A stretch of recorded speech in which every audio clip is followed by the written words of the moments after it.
Hello, people. So I'm back. I am back for the final session of the Emerge and Dominate Personal Branding Summit. So tell me, how was the last session? What did you gain from the last session? Did you see anything there that triggered an aha moment? Is there anything you are going to be doing next year or even starting immediately? You know, when I spoke with Naomi and she shared the story of her live video stories that took her all the way to New York Times Square, you don't know how aha moment that was for me. And then listening to Elisha say, every single time we show our value, we are emerging. And then when we replicate that value several times over, we begin to dominate. Aha, aha. And then, of course, Chidi came on board. And then Chidi is like, I want you to know me before I shake your hand. I'm like, this is what I'm talking about. This kind of thing that has worked deliberately on building a personal brand such that they want you to finish their names for them. That means that they know what they have deliberately crafted. They can be paid. Just slapping their names on anything at all increases the value several times over. That's awesome information. So right now, we're on the last leg. We are having Apeh Harrison, Fajar El-Fayes, and John Obidi to tie up everything that we've heard today, to show us, I know, right, Favor? I know, to tie up everything that we're doing today and make sure you leave this summit with a decision, with a determination that I am going to work on my, I'm going to determine the outcome, and I'm going to make sure I take the actions that can generate results. Welcome back, people. I see your chats. Keep showing up in there. There are a lot more people that need to join. Subscribe if you have not yet subscribed, and share the link. Share the link with your social media platforms, okay? Share it on Twitter, share it on Facebook, share it on Instagram, anywhere, share it on TikTok, share it on WhatsApp, share it on all your stories. Please, you don't want to miss this session. I am super pumped. See, I had to get a change, right? Because I want to feel like I'm getting down to it. So, without wasting much time, our guest is already behind stage. He's getting ready to come and tell us a few things about profitability and profits and how that can affect a personal brand. Okay, so media, can you give us his intro? Apeh Harrison is an ace architect, a multi-talented leader and author of the groundbreaking book, Problem Power. He is the CEO of Mind Group, with thriving subsidiaries such as Mind and Lines for architecture, Mind Media for branding, and Letoha Grand Kitchen. Apeh is the convener of 10 summits, Next Gen and Great Nigeria projects, as is a passionate and vocal advocate of the creative use of the mind to change the nation and the world at large. He is happily married with kids. Apeh Harrison is an ace architect. Without further ado, Apeh Harrison, roll in our guest. Roll in our guest. Welcome aboard. I'm happy to have you here. I'm so glad to be here. So glad to be here. It's hosting you. You have been hosting me. Now it's my turn. Yes, to show off what I've learned from you and to show off to my audience what you can bring to the table as regards personal branding. I'm so glad that you're here. Thank you for all our live viewers, and thank you for those who are still joining. Blessing, you have been consistent. I see you. I acknowledge you. Welcome on board. So, Mr. Apeh, when we're talking before you came live, you said something about boundaries, profitabilities, and profits, and how that affects personal branding. First of all, what is personal branding to you? So I would define personal branding within the context of the topic today, this evening, which is boundaries. I think that personal branding is pretty much personified boundaries. So the same way you would have boundaries for terrain, It's the same way we have personal brandings for humans, all right? So personal branding for me is personified boundaries. And when we go deeper in the discourse, you get to understand how personal boundaries and personal branding go hand in hand, all right? So I'm going to try to give us an introduction to boundaries. So I'm sure you know what an armor tank is, OC. Yes, of course. I know what an armor tank is. But I'm sure you don't know how it was invented. No idea. So No I'll tell you. idea. So I'll tell you. So in the First World War, the Britain and the French collaborated together to fight the Germans. And after many attempts, they couldn't break through the borders that the Germans had created. They had so many armory, they had the barbed wires littered everywhere, and millions had died just trying to cross to break a border that the Germans had set up. So someone in London, in the UK, decided to invent the armor tank to help them climb over all the barbed wires and help them penetrate the borders that the Germans had created. The point I'm trying to make is that there have been battles for borders for many generations. And many times when we think about the battles for borders, we think about it in a territorial form, in a geographical form. But what we don't understand is that there have been many battles for the borders of your life. Our lives are made of borders. Within the borders is a territory. Within that territory is all that you are about. In every territory, there are virtues. Every territory has a virtue, either the human resource or any other kind of resources. But every single boundary, every single territory has got a virtue. So number one, know that there has been battles for borders. The World War was somewhat a battle for borders. So boundaries are powerful. Number two, when you apply for visa, you are trying to get permission to cross a border into another border. So the visa application you have to the UK or to America is a transaction of boundaries. It is a Nigerian trying to enter the boundaries of Americans. That is what visa is about. Visa is basically an interaction of boundaries. That's number two. Yes, number that's three, right. Number three, we have the colonial era, which I'm sure we all know. We came out of that in 1960. The colonial era is simply foreigners coming into your land and colonizing both the people and the resources of that land. So what that does is that the owners of the land are not in control of the good of the land. So when that happened to us many years ago, we were the owners of the virtues of Nigeria, but we were not in control of the virtues and the resources of Nigeria. And many of you, you have colonial masters in your life. You have not taken possession of the values that you have because you have allowed foreign bodies, other people, your friends, your parents, your enemies, to take advantage of your internalized virtue because you don't have control. Now, a prostitute and an armed robber are not void of virtue. Do you see? A prostitute is not void of identity. A prostitute is not void of personal branding.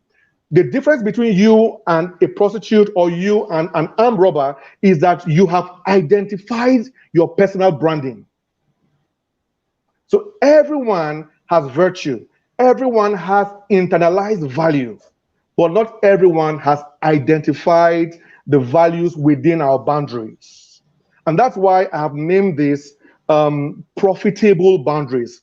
Now, there's a popular saying, and it's from the Bible. You shall eat the good of the land. You shall eat the good of the land. Also, have you heard that before?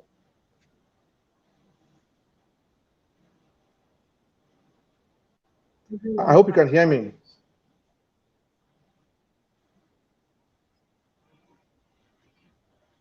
Oh, Okay, interesting.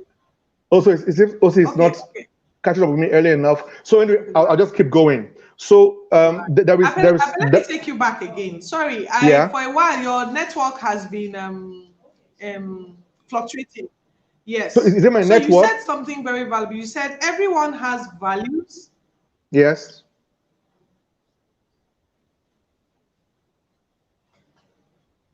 No, there's a little bit of a network.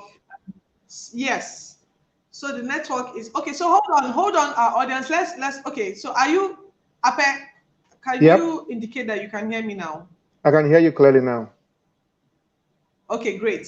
Okay, so I just wanted to, because we had a bit of a network hitch at some point. You were saying something like everyone has value, but not everyone can define the value. You were trying to compare a personal brand and an armed robber. So there was something you were Yes. saying. I missed that part.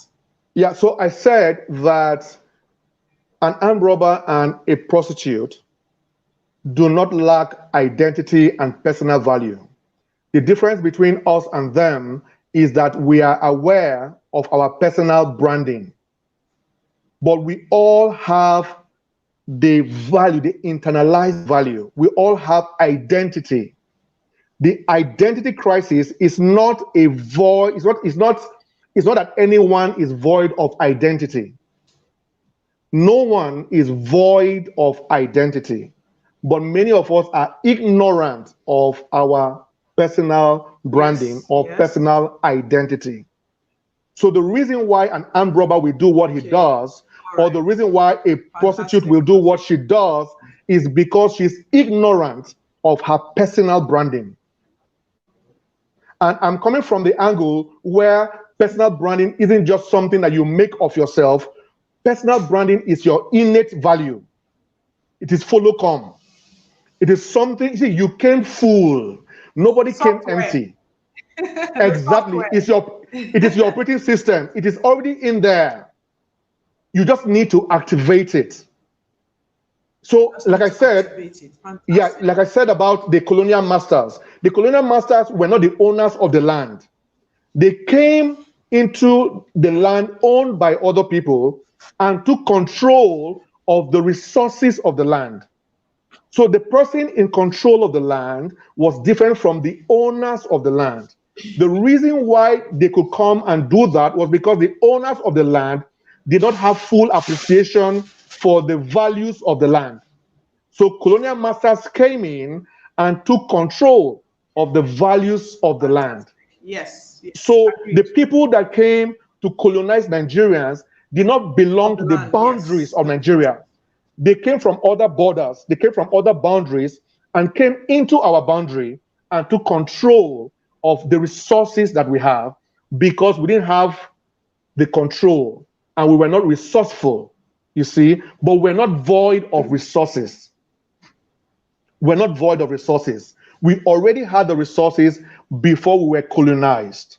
So I'm going to say a few things about boundaries. Is that okay? Can you hear me now? OC, can you hear me? Yes, please. Yes, I Fantastic. So can hear you. Yes, I I'm can going hear to say you. about 5 things about Yes, yes, boundaries. I So if you're can hear writing, you want you. to write this down. Loud Okay. and So I'm going clear. to. Okay, lovely. So I'm going to try to define in my words what boundaries are, and then number two, I'm going to say about 4 or 5 things about boundaries. So please just try and write if you're writing. Okay. So let me define boundaries in my term. Boundaries are expressions of territories characterized by limits, by orientation, by connections, by resources, by culture, and potentials. Boundaries are expressions of territories that are characterized by limits, by orientation, by connections, by resources, by culture, and by potentials.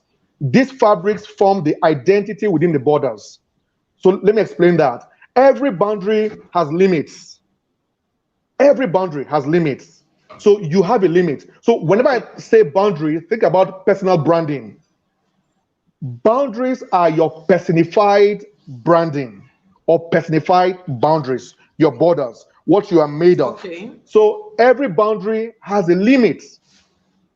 Every boundary, Nigeria has its limits. Number two, every boundary has its orientation. And that orientation will eventually determine your connections. So our orientation is defined by our location. There's a way that we are connected to Ghana. There's a way that we are connected to South Africa. There's a way that we are connected to China because of our orientation. Number three, every boundary is defined by connections. So we belong to a continent. So we are defined as Africans. Even though we are Nigerians, we are still defined as Africans because of our connections. Every boundary is also defined by their resources. We are an oil company, an oil country, I beg your pardon, because we have oil. We have the resources of oil and gas in Nigeria. So boundaries are also defined by their resources. So when you can sing, they call them a singer. When you can dance, they call you a dancer. So you are defined by your giftings. Boundaries are defined by their resources. Next is that boundaries are defined by their culture. And lastly, boundaries are defined by their potential. That is where the real work is.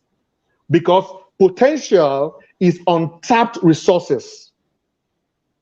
Potential is untapped resources. So you have the resources, you have the value, and in the potential form, it has not yet been tapped. All right? So I'm going to talk to you about 4 or 5 things about what you should be doing with your boundaries. Number one, respect boundaries. Yes, that's right. Respect boundaries. So when you respect boundaries, you respect both your boundaries and the boundaries of other people. The reason why many nations go to war is because certain nations don't respect the boundaries of other nations. So you must respect boundaries. Understand what your personal branding is. Understand what your limits are. Know how far your land stretches. Know how far your gift stretches. Know how far your capacity stretches. Know how far your grace stretches. You must have respect for boundaries. And if you respect your boundary, respect your boundaries. Your boundaries, yes. So you must respect your boundary. And if all you do is respect your boundaries and don't respect the boundaries of other people, there will be conflicts. So you must respect your boundaries and respect the boundaries of other people. So the challenge here is that you must learn your boundaries and learn the boundaries of other people. But first, learn your boundaries, respect boundaries. Number two, you must tend and nurture those boundaries. That is one of the ways to respect your boundaries. You must tend and nurture your boundaries. That's number one. So number one is respect boundaries. Number two is know your boundary. So you respect boundaries. Number two, you know your boundaries. And to know your boundaries, you must know your rights, your resources, your potential, and your limits. Know your boundaries. What can your boundary afford you? You see, I gave a quote earlier, but Osi couldn't hear me. I said a quote from the Bible that says, "You shall eat the good of the land." It's a very powerful word. You shall eat the good of the land. So there is the land, there is the good, and there is the eating. Many times we cannot eat the good of the land because we don't know what is good about the land. Many of you have been suffering because you don't know the good that is in your land. Your life is full of good, and you can't even eat the good of your land, not because your land is void of good. Yes, you don't know your boundary. You respect boundaries. You are not aware of what you are not aware. You are not aware of the good within your land. So you cannot eat the good of your land. And we'll get to that later when we address profits and profiting. You see, because when you deal with profits, not every profit benefits the benefactor. You see that now? So some people have profits, but they are not profiting because they're not eating the good of the land. So to eat the good of the land, number one, you must respect boundaries. Number two, you must know your boundary. Number three, you must make boundaries. I mean, when Trump came into power, one of his first assignments was to build a wall around America, okay? What he was doing was making boundaries. And just like he was trying to do, yes, you must do that with your life. Many of you are where you are today because your life is too porous. You're not making boundaries. Anyone can enter and come out at will. Every country that thrives, every country that is orderly has immigration for a reason. Immigration is to control people that come inside the country and go outside the country. But many of us have lives, have gifts, have businesses, have marriages that lack immigration. So you must make boundaries. You must make boundaries. Oh gosh. You must, yes, you must have borders. You must enforce your borders. So Because how? Okay, so sometimes, before we move, can you help us understand how we can enforce borders around our personal brands as people who are trying to establish personal brands? How can we now enforce borders? yeah, so you need to define, first of all, what your core is. Okay. You need to Okay. understand what your core is. Now, when you don't know what your core is, every business idea is a good idea. Okay. When you don't understand what your core is, everything is good. And listen, guys, not every good thing is right for you. That's I'm right. not saying that the things that you're looking at isn't good. They are good, but they're not right for you. But they're not right for And you. many times, the things that we try to venture so fast distract us from our very core. And the reason why you're not having enough yield and harvest in your life isn't because you're not working hard enough, is that you are working in the wrong place. You are defiling your boundaries. You have no clue of your borderlines. So it's like Uh, someone who is branded. So I'm trying to now like give an example.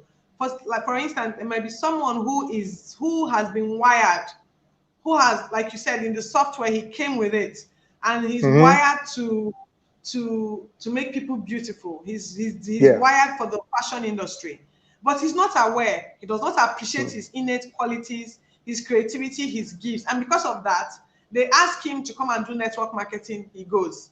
They ask him to come Yes. and go into oil and gas. He goes. They You call him enter. to be a Yes. teacher. He goes. And so his Yes. brand is not defined. His porous. He No. means nothing is identifiable because he himself does not appreciate the resources within his boundaries. Right? Exactly. That's okay, Exactly. fine, fine. I just Yes. wanted to put some context into it. And then many of those people who are telling him to go left, right, and center have become his colonial masters. Hmm. You see? Hmm. So, I mean, he is Hmm. the owner of his values, of his virtue, of his personal branding. Totally oblivious. All right, but he has Totally no clue. He has no clue. So they come to his boundaries and they mine coal. But for him, coal is just a black substance that he has. He knows no value for it. So they move 20 tons of the coal and he says, go, just take it. Because he has no clue of what he has in his personal branding. So people come in and they feast on the values and the virtues that he has. And then, though he has the values and the virtues, he's sweating and making things work for other people, but nothing is working for him. He's broke, tired, working and for him. frustrated. And so there are many of us like that here. Yes, I Many, can relate with this many, really. many. When your eyes are outside, there's something else you want. Everybody, you're making money as a personal brand in this area. You have something, but that's not what you want. You want the other person's gifts. You want the other person's Exactly, expression, their style. You have exactly, no desire to exactly, develop your own. Ah, exactly. fantastic, And fantastic, then fantastic. And many of when us you are suffering respect, from this starvation. oh yes, when you respect your boundaries and the boundaries of other people, which means that you understand your personal branding and appreciate the brandings of other people, you can benefit not only from what you have, you can benefit from what others can do to enhance what you have, Yes, which is yes. very critical. So, I mean, part of your personal branding may be that you breed cocoa. That is your personal branding. Your singing grace, your ability to write, your ability to dance, your structural skills, your skill for order might be just raw cocoa. And you keep admiring the chocolate in the boundaries of your friend. What you don't understand is that your friend is feasting off the raw ingredients from your cocoa to produce chocolates and sell back to you. Yes. So the things that you're admiring in other people, the source and the resource for that is actually right inside you. But you keep pursuing chocolate. Meanwhile, you have the cocoa inside you. But you have no clue to personal branding or self-identity. Hmm. And now, so let me say this very quickly. So I've talked about respect your boundaries, make your boundaries, Know and your then boundaries. know your boundaries. The fourth and the fifth will be break boundaries. Break Oh, boundaries. Yes, because at some point, international trade is an attempt to break boundaries. You see, we are trying to globalize the world. We are trying to make the world one small global village. What that means is that individual territories, individual boundaries are trying to break boundaries, creating networking that goes way beyond what individual boundaries can offer. So there is how to make boundaries and mend boundaries, but at sometimes you need to network, look beyond your boundaries. Because sometimes what you need to enhance your personal branding, just like you now, Ochudo, you are giving me a platform now to enhance my personal branding. I need you right now to enhance my personal branding on this platform. But if I am a small thinker, I will say to myself that I can only speak on the platform that Apeh creates. But right now, I am partnering with Ochudo, okay. and I'm speaking to Yes. amazing people on her platform that she has built with her personal branding within the context of her boundaries. She has developed this amazing platform, and I am feeding off it to enhance my own boundaries. You get that now? So this is me Yes. going beyond my boundaries to partner with Ochudo's branding and boundaries to enhance mine. Okay? So you And are then breaking lastly, boundaries. yes, you have to break boundaries. So I call it borderless boundaries. All right? That's last. Um, Uh-huh. yes, yes. So and then the last thing is mend boundaries, mend boundaries, mend boundaries.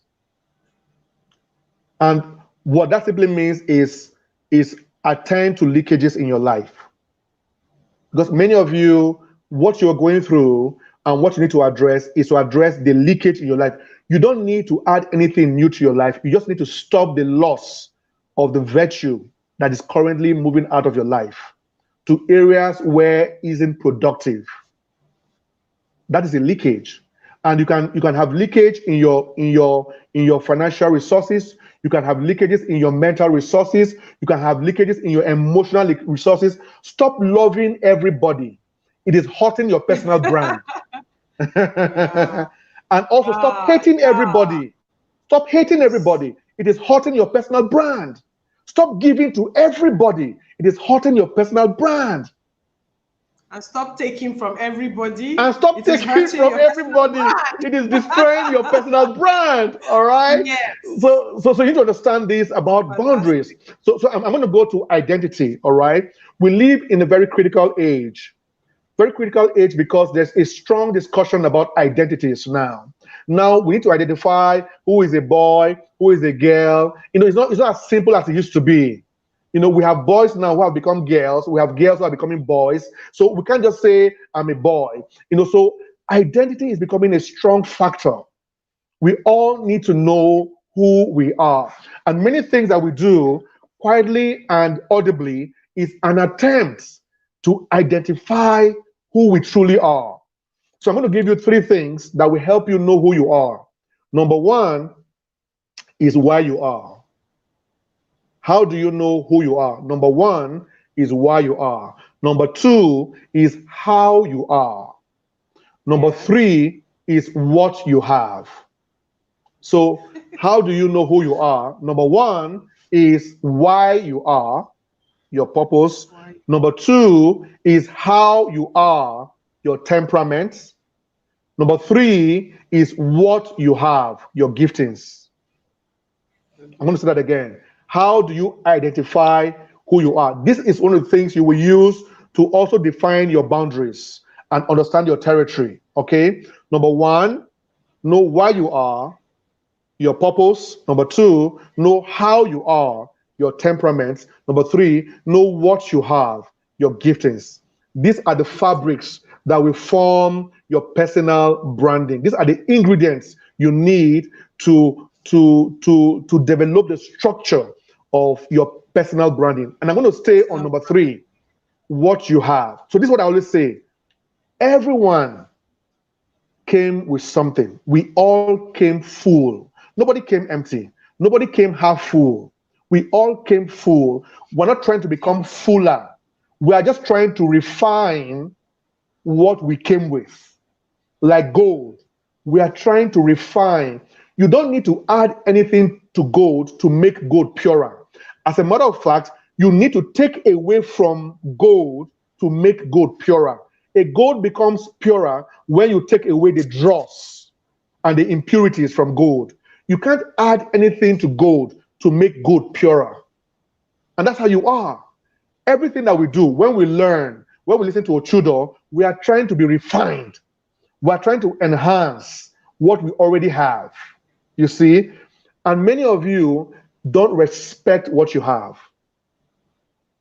And if you want to be really sure I think of that's what more common. That's more common than we care to admit. Oh yes. Oh yes. You see, we live in a world that makes us under pressure to always become somebody else. Every social media, all the celebrities that we look, there's a pressure that comes on us to disregard what we have. Somehow, inside of our minds, we think we are where we are because of something we don't have. And that's never true. That's never true. You are simply where you are because of what you have done with what you have. You cannot be where you are because of what you don't have. Your life can never be an outcome of something you don't have. It makes no sense. You are simply a direct statement, right? Yes, you are simply a direct expression of everything that you've done with all that you have. What I'm saying is that what you have is enough. What I have is enough. Personal brands in the house. Aha! That's an aha moment now. Oh yeah. This entire let me just interrupt you there now. This entire session that Apeh has been sharing is basically just trying to show us how much we have neglected what we have, which is the real issue. This confusion we are experiencing, this desire we have that we cannot push, we cannot follow, we cannot manifest, is simply because we are not doing enough with what we already have. That's really that's my takeaway from all that you have said today. You have helped us understand that we ought to have boundaries, know these boundaries and recognize them. The fact that we think we are not where we are supposed to be is because we have failed to recognize what we have and do with what we have, right? Yes. Yes. It is a major gap. Listen, guys, if you don't have feathers, it simply means you're not designed to fly. Simple. You see? Simple. So when you're trying to find out who you are, you see, I could be a lion and OC is an eagle. So I don't need to conflict anything about who I am. Just check yourself. Do you have feathers? If you don't have feathers, you are not designed to fly. So if you're a lion, be a lion. Don't try to fly. If you're an eagle, don't try to be a lion. Just check what you have. Everything that you have is the equipping you need to become the fullness of everything that you are designed to be. The reason why you don't feel full is because you are trying to be something that is outside the fabrics of what you have been given. And what do we see when we say I'm not fulfilled? In the way I say this is, people don't feel fulfilled because they don't feel full. When you feel full, you become fulfilled. And so we live in a world that people are feeling empty. People are feeling empty. They are feeling lonely. They are feeling isolated because they are losing focus of what they have. What they have. Yes, and then is the problem. So true. So this is a crisis also. The part of the drama we're having now is that many people have no idea of what they have, and then pioneers and frontliners like you and I, who can spot virtue and value, have become colonial masters in the life of other people. So people have employed you. Tapping into their own reserve. They have engaged what you have. They have made millions of what you have. And you still go home at night crying that you don't have enough. Meanwhile, the colonial masters are drilling down to your very core, and they are making the most of your resources. And yet you have no clue. You have no clue of what you have. So if you have a pen, you have a paper, write in capital letters, what I have is enough. What I have is enough. What I have is enough. You already have some people asking you questions here. Oh, I see. Okay. You know you're really deep today, right? You are really stirring up some deep thinking, because I'm pretty sure yes, honestly, you are addressing some issues that some people, I mean, coming for a personal branding summit, you're imagining that you're going to be told, get a logo, have this color. I mean, some speakers have touched on those topics, but you are drilling down to the very core of who we should be projecting as personal brands. And you are trying to help us know that many times we are simply not living that life because we simply are not tapping into our true resources, which is where the issues really lie. Because if you know what you have and who you are, then trying to refine it to project it wouldn't be the problem. The problem is that you are not even sure. Yes. No, we're not even sure. Yes. Wow. I'm trying to even go on. Okay, yeah. So yeah. I noticed that some people are asking questions, so I just want to prepare them so that I can ask. Okay, that's fine. So I'm going to try to wrap this up now, okay? So now we've dealt with boundaries, we have dealt with identity, all right? And then lastly, I want to deal with profiting, because this is the title of this discourse is profiting. Yeah. Okay, yeah. So the money part. So I'm going to talk about profiting both in cash and in kind. So when you deal with financial intelligence, you get to learn that turnovers don't equal profits. So that you have a large turnover does not mean that you are making profits. So if you are selling whatever it is you're selling or doing any kind of business that you're doing, that you have a huge turnover of 10 million, 20 million, 30 million doesn't really mean that you're making profit. Okay, so let's settle that. And the goal of every enterprise is actually profiting. The goal of every enterprise, including the enterprise of your life and your personal branding, is profiting. Is profiting, yes, that's right. So whatever it is you're doing with your life, with your personal branding, with your boundaries, with your territory, within your border, everything that you're doing must be done for profiting, either in cash or in kind. You see? So just know that many of you have great turnovers within your boundaries. You have great turnovers. I mean, you can farm yam and yam will do great. You can dig for gold, you will find gold. You can dig for silver, you will find silver. You have turnover, but you don't have profits. Because every gold in your life is still in the raw states. Every resource in your life is still in the raw states. You have resources, but you're not resourceful. So you're not making profits from the turnovers of your life. You are a good writer, but nobody knows you. You are a good writer, but you haven't written anything. You keep editing. I mean, you're doing nothing with the turnovers that are exactly which you have. So many of us, we have turnovers. We have great yields in our lives. The land is good. The land is good, but there's no profit. So you can have great turnover, but you don't have any profit. Number two, you can have great profits and no benefits. So let me explain. Let me explain from a very typical business standpoint. So some of you have businesses, you sell shoes, you sell clothes, all right? Or you have good husbands that are very, very, very playful, very cool, very nice, very jovial. You have amazing children that are really exciting. So everything is cool. You have been able to work very hard to make sure that your husband respects you, to make sure that your children respect you. So though you have the turnover, you have been able to establish some profit in your business. You put in 1 million, now you've made 1.5 million naira. But that extra 500K that you have made never benefits you because your boundaries are very porous. Very porous. So you are making profits, but there's no profiting. This is a life coaching. Yes, event. you are making profits. You're actually making profits. You cannot see. That's why you go home at night and you can't sleep because you know in your mind that you are making profits. But the profits that you are making, we cannot see it because there's too much leakage in your life. You have profits that does not benefit you. And the reason why sometimes that happens to you, number one, is lack of accountability.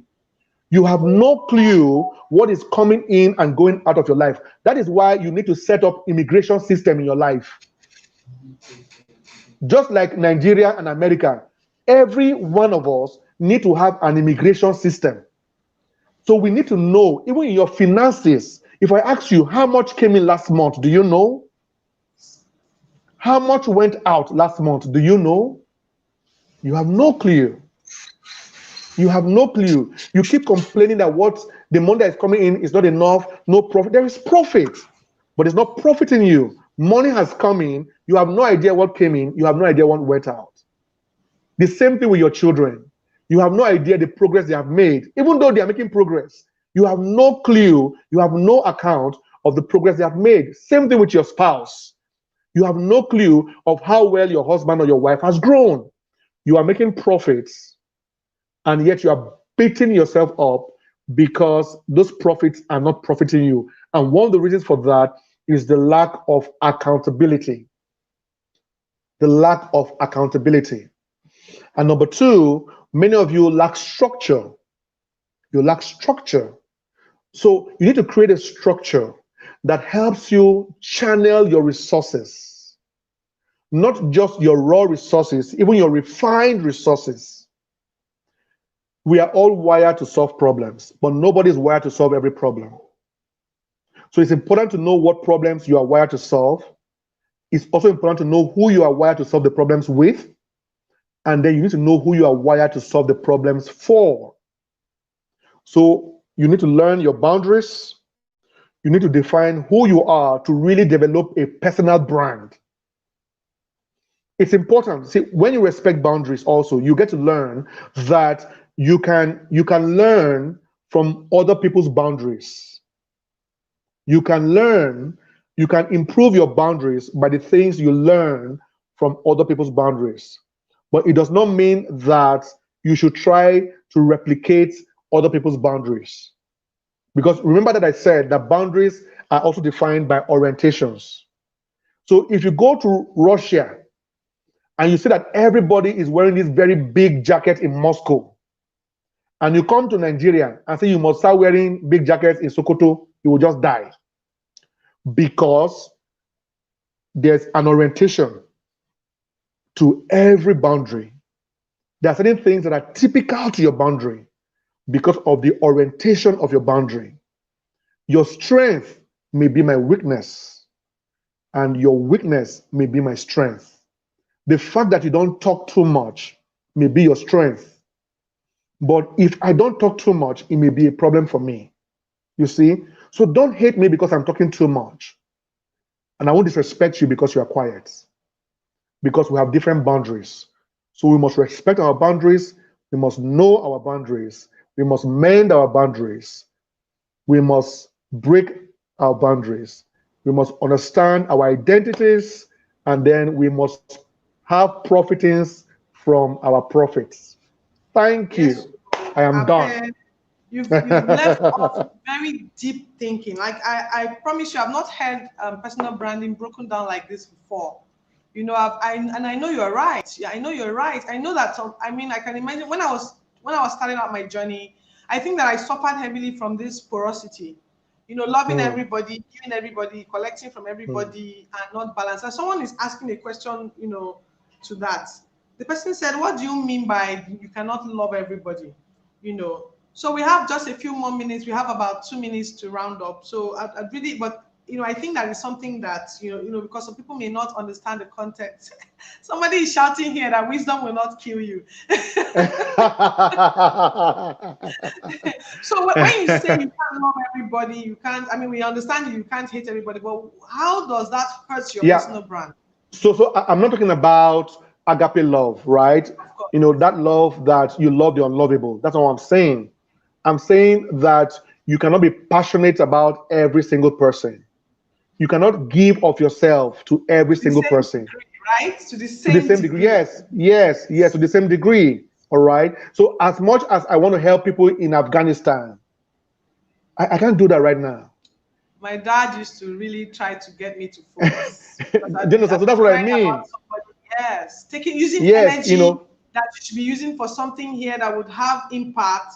You would dispel it because you are channeling it to something you have no control over. Exactly. And then there are times that you're going to have a friend, in Sokoto who has a problem. You want to express your love for that person, and then you have an immediate need to pay your house rents. Please pay your rents. Please pay your rent. All right. So that's what I mean. I'm not saying that you shouldn't love the unlovable. That's agape love. I'm talking about, this particular kind of giving of yourself, to everyone. You can't do that for everybody. However big your heart is not big enough to love everyone equally. All right. And then also, I'm talking about romantic love. This because sometimes many of you are you are all broken up because you open your heart too quick.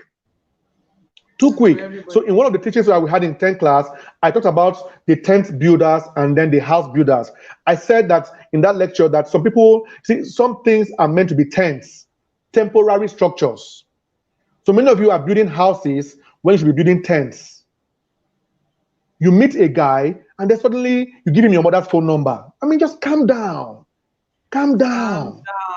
Mommy, all right. Calm down. You meet a girl, and she knows your house on the second date. Calm down. Calm down. So all of that has broken your heart so much so that you have become so porous.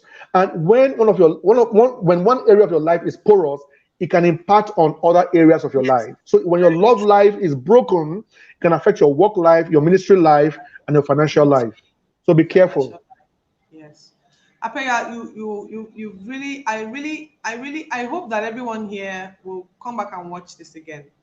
I was trying to write and I couldn't catch up with all that you were saying. So I've decided that I'm going to come back and watch this, take my time slowly and absorb a lot of the things that you have said. I want to tell you thank you very much, Apeh, for throwing an entirely new perspective to personal branding. Seeing because yes, you're so right. We just simply are not using what we have, and we're looking for answers outside. It's so true. We open up ourselves unnecessarily, expend energy elsewhere. We are not profiting. Our profiting is not benefiting us. And we don't even realize. So going into 2021, can we sit down and go through this entire summit, jot down all the points that made sense to you as someone in the audience, and decide which of them you need to apply? Because everything is hinged on your implementation. It's not enough to say this is deep. Oh my God, this wisdom is too much. Such an amazing session. I learned about boundaries in line with personal branding today. Blah blah blah. Thank you, Paul, for that comment. But it's not enough to now know it. I have just been I look at my big file here. I've just been writing and writing, jotting and jotting. I'm supposed to be hosting, but I'm taking more notes than many. I'm so grateful that you took the time to share with us today, Apeh. Thank you so much. I'm glad to be here. So glad to be here. So glad to be here. Thank you so much. So any other questions in the comments, we are going to channel them to Architect Apeh. His social media handles are Apeh Iwodi. If you type Apeh Harrison at Apeh Harrison Iwodi, yes. So on Facebook, on social media, on LinkedIn, on Twitter, if you type his name as it is, it will the prompting will give you his correct ID and you can follow him. Apeh shares some really deep stuff. You can see he's a really deep thinker. And he shares some really deep and unique perspectives to basic regular things. You know, if you had seen my post that I put out there, I had to address that issue that Apeh has a very unique perspective to simple things. And when you see how deep, I'm going to go and evaluate all that you have said about my personal brand. I'm going to determine what the resources are, who the colonial masters that are tapping into my brand without my permission are, and how to create immigration office around my personal brand. I'm going to do that. And I hope that our audience too are taking notes. Yes, so thank you so much, Apeh. It's been a pleasure. I'm so glad to be here. Thank you. I look forward to having more rich and robust conversations with you in the future. Thank you very much, Franklin. So grateful. So grateful. Yes. So grateful. Thank you very much. you. Thank you. So we'll be heading now to the next session. Our next speaker is already on ground. She's already on ground and ready to come and tell us a bit about the international community. Please, would like to introduce some of the people who made this possible. I mean, you guys know that I didn't do this alone, right? So we're just going to show a snippet. I mean, we couldn't get all our volunteers to feature because the team was, you know, not as small as this. But we're going to be showcasing the points people who made this happen. Who made this happen.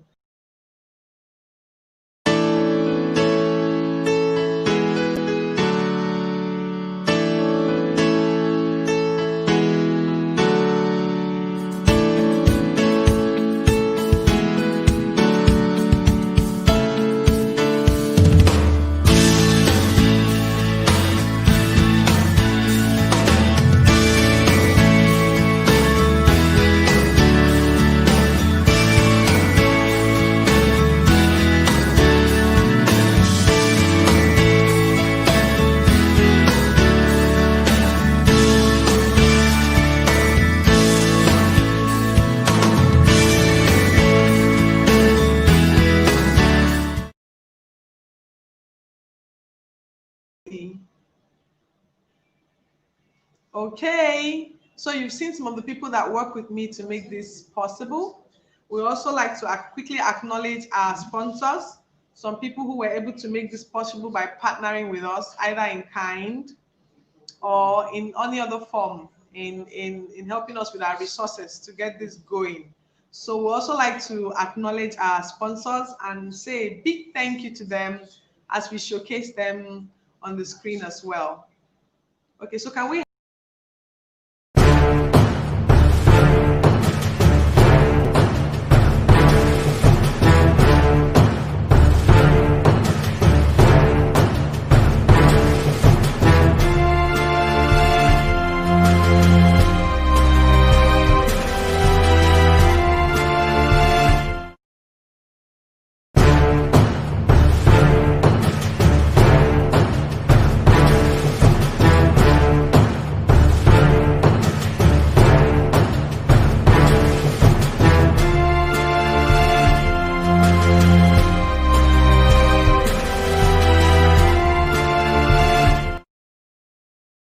is ready?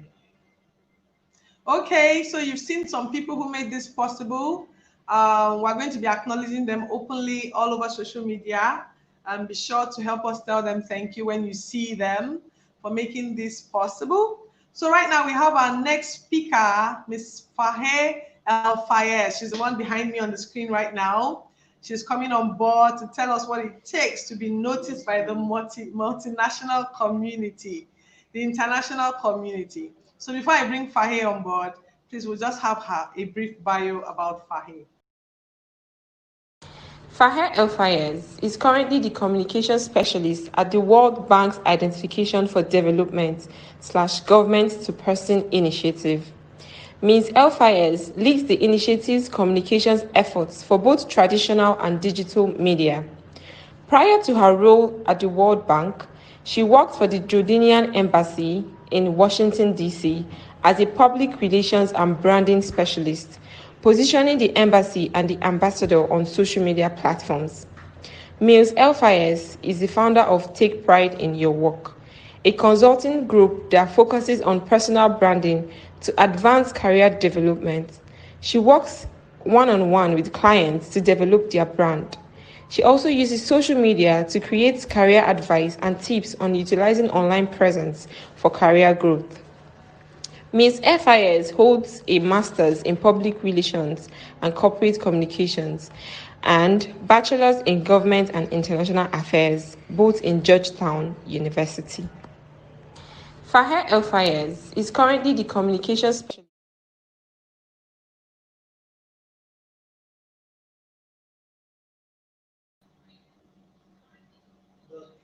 All right, people. So I'm back, and without further ado, we're going to usher in Fahe on board immediately. So can we have Fahe on board?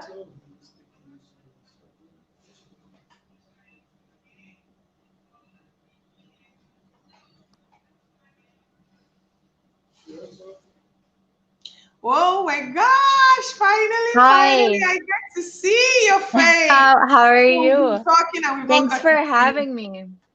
We're very happy to have you, Fahe. How are you doing? I'm doing really well. How are you? Thank you so much for having me. It really Well, seems like a really exciting conference, summit, and everyone, all the speakers' perspectives have been very valuable. So I'm very honored to be part of this. thank you very much. We are honored that you accepted to speak as well. So, Yeah. Fahe, you and I have been chatting behind the scenes and we were trying to, find out. So I wanted to ask you a few questions and I hope that you don't mind if I interrogate you a bit in front of our audience. No, please do. Please do. Okay. So you are a personal branding expert. Up Mm-hmm. until sometime this year, I hadn't really fine-tuned my message on personal branding. So, what would you, who has been in the personal branding space, say personal branding is? Mm-hmm. Mm-hmm. Yeah, absolutely. I think a lot of people really don't take the time to create a personal brand. Whether you want to create your own business or you want to, if you have a product that you want to put out, or you're just looking for a job or trying to find a new job, you really need to spend some time to figure out what that personal brand is. Because that's the brand that you're going to put out there, and that's what's going to represent you.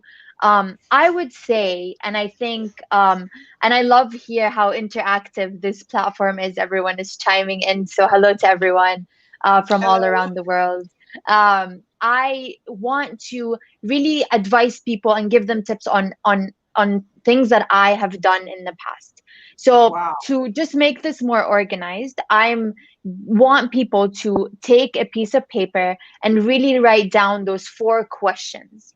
Those four, great, yes.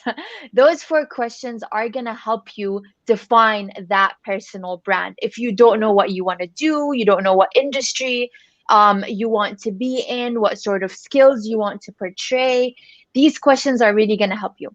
So, question number 1, and take inventory of the answers. It's not going to be just today. If you spend some time today, it might take you weeks, months to work on these questions until you find that answer. And maybe in a year, you're going to change your mind. You don't know. But spend some time answering those questions.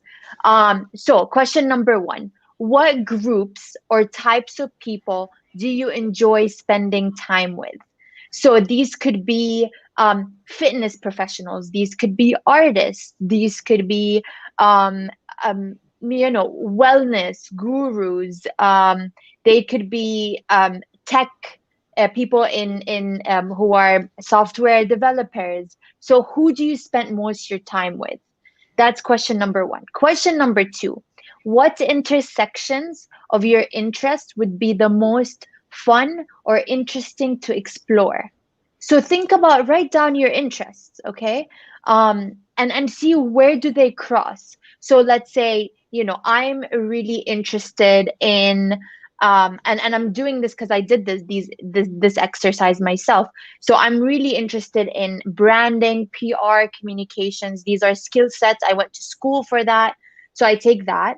And then on the other hand, I'm really interested, I work out daily. I'm really interested in fitness. So I took these two, and the intersection is working in PR and in branding for fitness and fitness professionals.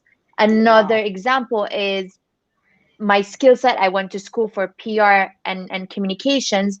And then I also did a degree in international affairs, government, international development. So I found my crossing, and that's how I ended up working at the World Bank, right? So find that intersection of interest and what you're interested in and where your passion is. Question number 3. If you were asked to give a speech or a talk, what event or conference would you most likely give it at? So is it a TED talk? Is it a podcast, a certain podcast that you'd be interested in, or a podcast that you always listen to that would love someday to be a guest at? So ask yourself that question. And then finally, describe your dream job. Okay, this does not have to make sense. It could be so unrealistic that you'd never want to read it to anyone else. This is for your own self and for your own inventory. And keep those 4 questions with you as you go day to day with your life, and just keep it, and just get, every time you get an idea, write it down. And the reason why we do this exercise is because you're going to truly find your passion, what your authentic self is, and what you spend time thinking about and doing on a day-to-day basis. Because at the end of the day, that's your personal brand, and that's what you represent. You represent what you do every single day, and the choices you make daily are the choices that make up who you are. And that's how I would start. That's how you define what you want to work in, and that's how you define your personal brand. Wow. Now, as we keep going and talking, I don't know if you have another question. We can talk about. I usually go and I like to number my ideas. So I'm gonna give another 4 pointers on what to do once you figure out what you want to do. So let's say you Yeah, figured out I was going to say, yeah, I was going to ask you that once we have answered these questions, then what yes. next?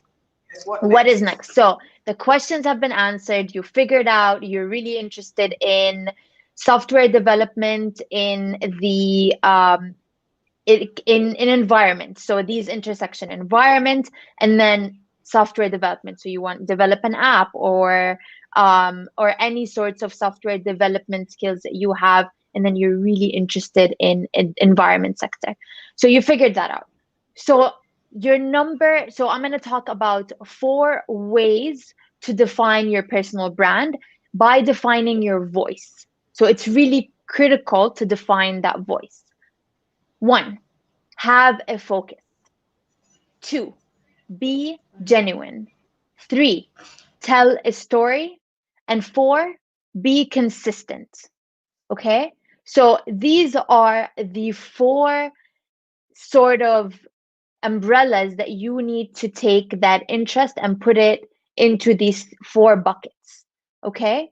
So I'm going to hold on a second here because I just want to make sure that I'm still live, and then I can continue. Yes, you're still live, Faye. Okay, I so just I thought just to want to give make you the sure. stage.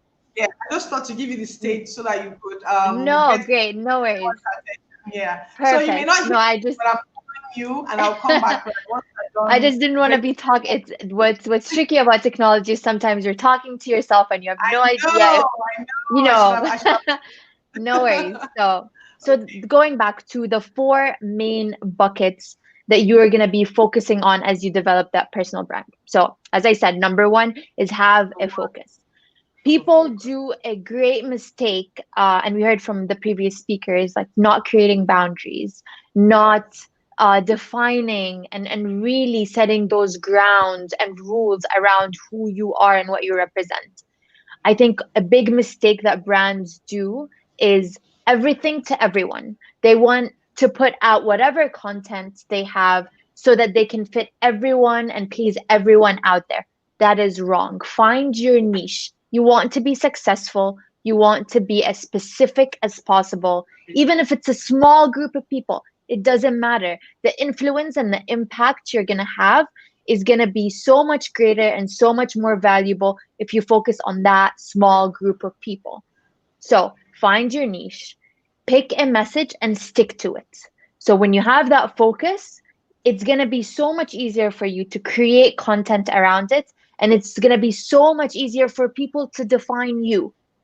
So now people immediately associate me with PR and branding because that's the message I constantly put out. This is what I talk about when I do my day-to-day work. This is what Take Pride in Your Work talks about. My Instagram page, all the advice that I put out, it's about the same theme. It's personal brand, personal development. I stick to the same theme. It makes it easier for me to create the message, and it makes it easier for people to define me. Okay. Any questions so far? Do you have No, anything? no, you are Great. hitting the nail on the head. So we are following. All right. Yeah. Amazing. Number two is be genuine. Being authentic is crucial. It's one of the biggest themes that I'm currently working on a book that's coming out in August. The book is going to focus on building a brand for your business and utilizing online platforms. And one of the main buckets I talk about is being authentic and Yes. being yourself. Very, And very what's important. great about social media is in the past, you would spend thousands of dollars creating those ads that you're going to put out on in newspapers and magazines, and when you put out that I would say edited ads, people realize, but now with social media, people see right through you. So you have to stick to your image and you cannot put on someone else's persona. Even if you know that person is successful, if you go and take their content and then use it yourself, you're going to lose your brand. This is not you. What makes you unique is you. And that's what you need to bring out. Videos, utilize videos, put out videos of yourself talking about a topic you're passionate about, going back to the 4 questions. What came out? What were your interests and passions? And people can see right through that, right through your energy. So be authentic. Number three, tell a story. People love narratives. And this is where your uniqueness comes out. And this is where you really represent yourself. So find that story, share what you've been through. For example, for me, my interest in fitness really came out when I realized that when I moved to the US, so I'm from Jordan. When I moved to the US, I found freedom in expression and in movement. And that really, that's how I fell in love with the industry. And I take that even when I'm writing my book right now, my focus is how to help fitness professionals start their own businesses. And I really saw that, my passion and my story. I tell stories. I tell people stories. So when you do that, really, that's how you connect because people find similarities with you, and that's how you connect with them. And then finally, consistency.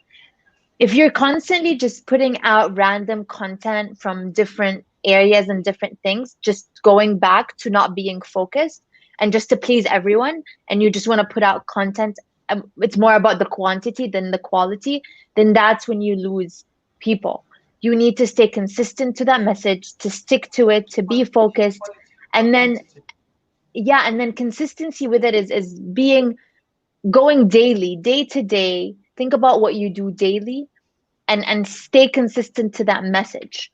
And then it doesn't have to be big gestures. It can be one post a day that you put, or one post a week, but you're staying consistent with it.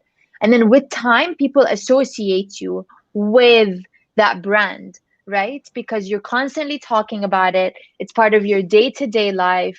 And then you're sticking to that one message. Again, it goes back to really making it easier for you to create content and making it easier for people to define you by staying consistent and by being niche. So a lot of information out there for you that I've just put out, but really, Yes. really take time, and it doesn't develop overnight. The No, it more doesn't. questions you ask yourself and you write ideas, even if you take like a daily walk and you just, whenever you get an idea and you get inspired, write it down and take that as you go forward. But really stick to it and try to not please. Don't do Yes. it to please others. Do it for yourself and really for represent who you are. Okay. So I'm going to ask you something. Many of us are just beginning to embrace social media as a form of building personal, our personal brands. Before Mm-hmm. now, many of us had thriving businesses, careers off social media. And so social media was used as a place to unwind. So you post stuff about the government, you crack jokes, you just let your hair down. And suddenly now people are realizing the need to be some type of way on social media. You want to be Mm-hmm. perceived for who you are, because social media can, and the internet basically can expand your brand far beyond your borders, right? However, you Yeah. have a lot of friends and family on your social space. So for instance now, if you consistently put out something about, say, personal development, but there's an issue going on in your country that requires you to lend a voice. For instance, if you have been following the news with Nigeria at any time at all in the last 1 month, you would have known that there was a major protest, something that hadn't happened in our country before. The first time it happened, where a large body of youth began to protest the brutality of the police, right? And so many people shared very passionately about how they felt.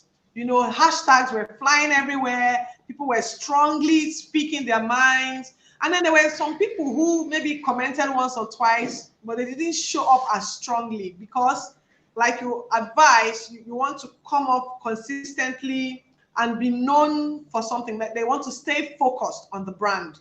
They are talking about personal branding for fitness. They don't want to lose track.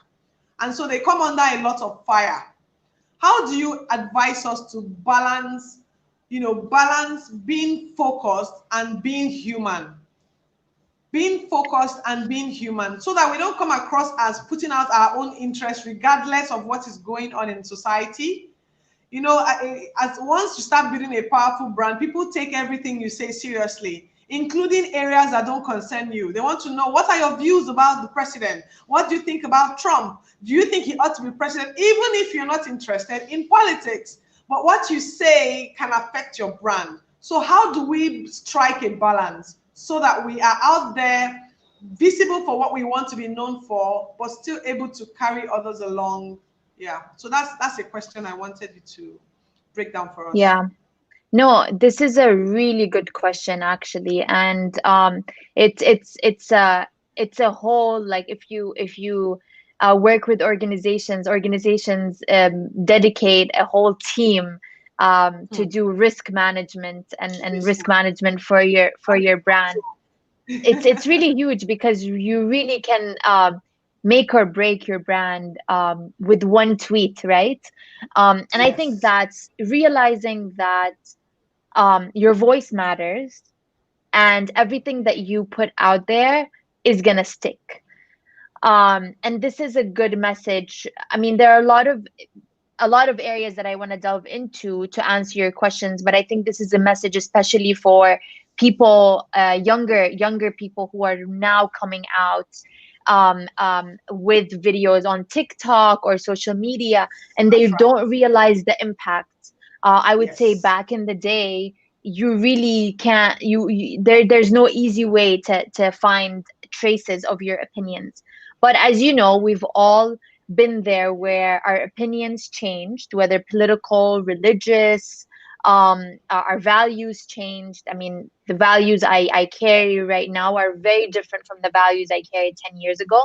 That's And right. if So I was doing TikTok videos about them, I even look back at some of my Facebook posts and I was like, oh my God, I was so different. So my advice is really be careful of what you put out there. You can't take it back, and people can easily take screenshots, and it can really come back in the future and really true. affect you.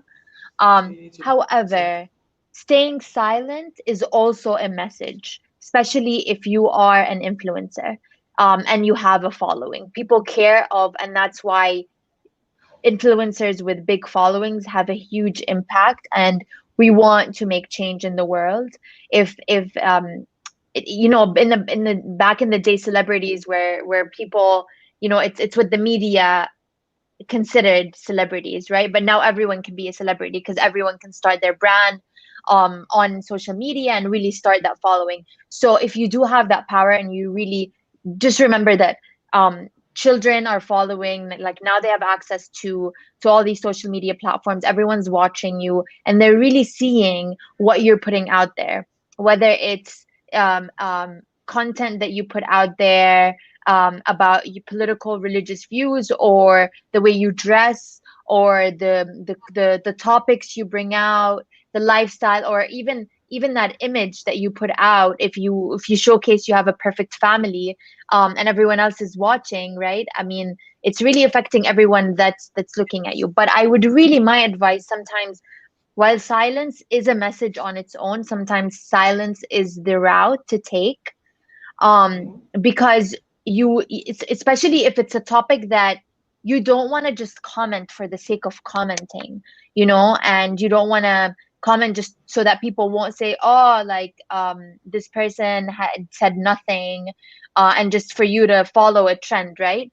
But if you truly have know that you're going to have good impact on your society, and you truly think that that message is going to really change something, then my recommendation is, think about what the content of the message is. Are you, you know just saying things for the sake of saying that, for the sake of saying them, or are you actually, raising money to help people in need, or shedding light on a global issue that people might not have had the opportunity to see, if you're not contributing, to see where your impact is. And if you feel like you're not valuable enough, then silence is the route, and not, taking part in what's happening. But remember, and especially this message for the younger generation, be careful of what you put out there, because you don't know where you end up in 10, 20 years, and you don't want that to come back and hurt you. Yeah. You've hit the nail on the head. I wanted us to strike a balance, and yeah, you have to be careful, because what we do now is captured and the internet never forgets. So, Mm-hmm. Fahe, you work in World Bank and you are with PR. When you were in the Jordanian embassy, you were also helping the embassy position on social media. You wanted them to have an image on social media, and you knew that there were specific things that people needed to know about Mm-hmm. your organization at that time, right? Now you are in the World Bank. You are still looking, you are still helping with positioning people. You are still working with, I mean, you have your own outfit that also addresses the issue of personal branding. And um, the third world countries, I mean, we're beaming from Nigeria right now. Nigeria is known as a developing nation. And in the last few years, we've had a really bad rap with bad press. They've accused us of being cybercrime, internet fraudsters, and stuff like that. And so, and it's just a handful of people doing that, right? There are quite a few of us who also want to project a positive image of the country. We want to be seen, we want to be known, we want to establish value on different platforms and give our own side of our own story a voice. What are the things that you would be looking out for if you wanted to consider us for either to work with us on a project, or you wanted to offer employment, or what would make us be attractive to and someone like you who may be scouting for multinational organizations? We have people here who we know that there are attributes that that distinguish you. They can help you stand out, make you, help you be more unique, more noticeable, more visible. What are those attributes, and how can we apply them to our lives? I hope you understood my question.